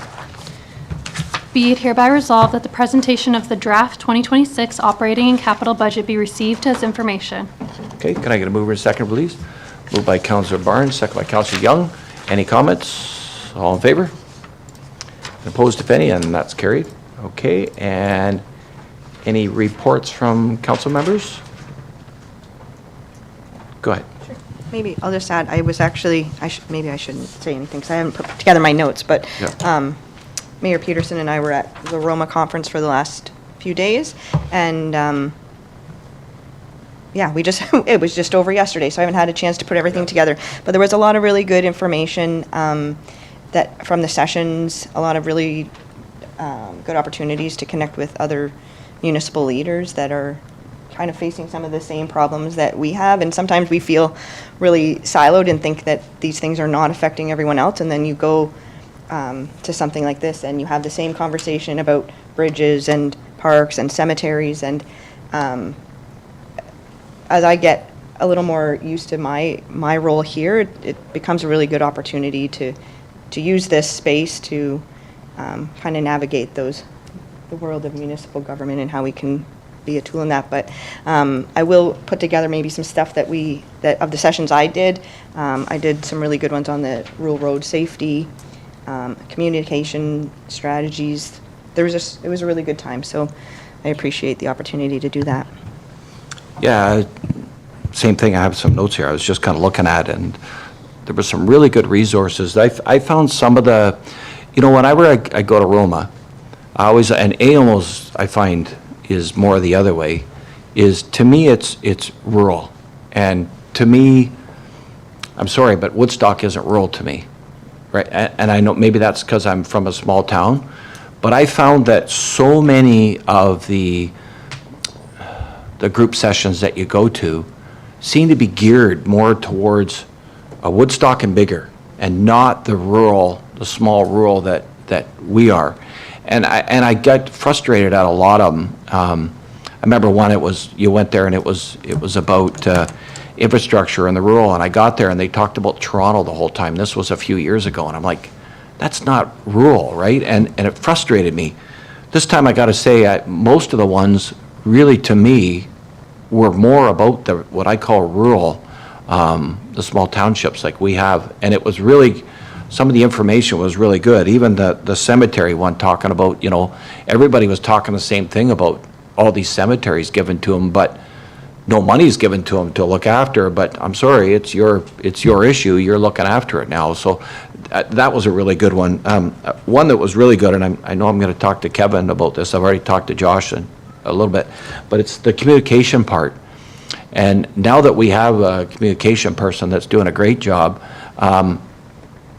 there was another spin at this one, and I think you were at that one as well, and I couldn't believe where they went. Like, Clarington did a phenomenal job, and so did Port Hope, and it was a different way of communicating. Like, when I won't go into all of it right now, but even like projects like Princeton, this big road project that the whole town was effective, of having a kind of a grand opening for the street when they opened it. They had a little thank you thing for the residents of Princeton, like just different things that the way they communicated. Like they actually had how many times, I know, Jim, that people would say, you know, what's going on in Princeton, what's going on? Well, they actually put a thing on a fence in the construction area, like just outside where you can't go. And they had it was a thing where they could put a flyer in. So every week you could say, this is what our plan is. They put the flyer in there and somebody could go, like, just great ideas that way. And the way they communicated some of the construction projects, they even put a flare of humor in it to a certain extent to try and lighten it a little bit. I think it was Clarington talked about, they follow social media, which I know we're doing that here as well, but Clarington talked about how the biggest thing in their community they wanted was a Taco Bell. Don't ask me why, but they showed little snippets of everybody asking, where's Taco? Well, Clarington actually put on their post to say that we put a Taco Bell in the town office. So what it was they didn't, but they put it on there. They wanted people to actually read their information from what they had. They said they went from 1,000 to 3,600 almost immediately, because they said they put a Taco Bell, but when you clicked on it, it said, no, we didn't, but did you know this about Clarington? So what, it was kind of like clickbait, I guess, but really, she said that all of a sudden the people went, oh, really? And they checked it out, and now they went from 1,000 to 3,600 people following their town or city in no time. And I'm just thinking, like, it's a very unique way of going about your communication thing, and it was very enlightening. I've actually asked both those two to send me their report. I haven't got it yet, but they're going to send it. But it was just kind of, there was a whole pile of unique things, and I know both Councillor Young and I thought it was very interesting to go through. But yeah, there was a lot of very good stuff there. Mr. Ford was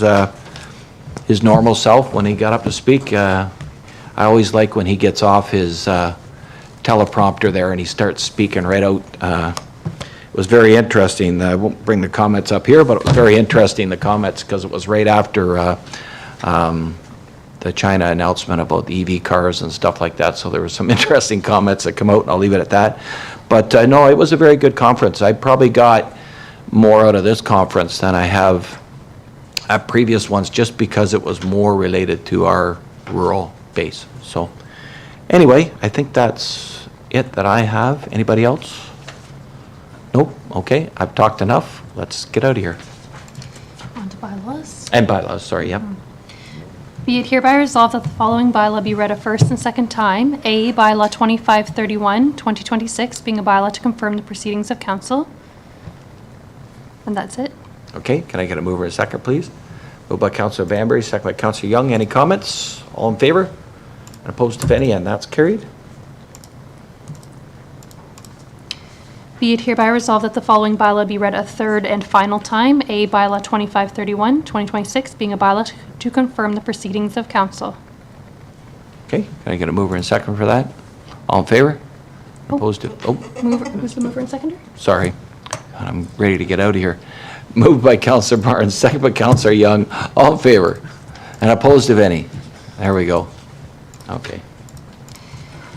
Be it whereas business before council has been completed at 2:06 PM, be it hereby resolved that council adjourn to meet again on February 4th, 2026, which is a Wednesday at 4 PM. Okay, just when we're bringing the budget back, we're going to be okay time-wise? We don't need to come earlier or anything? You think we'll be okay? Okay, and mover and seconder, please. Moved by Councillor Young, second by Councillor Banbury. All in favor? And opposed?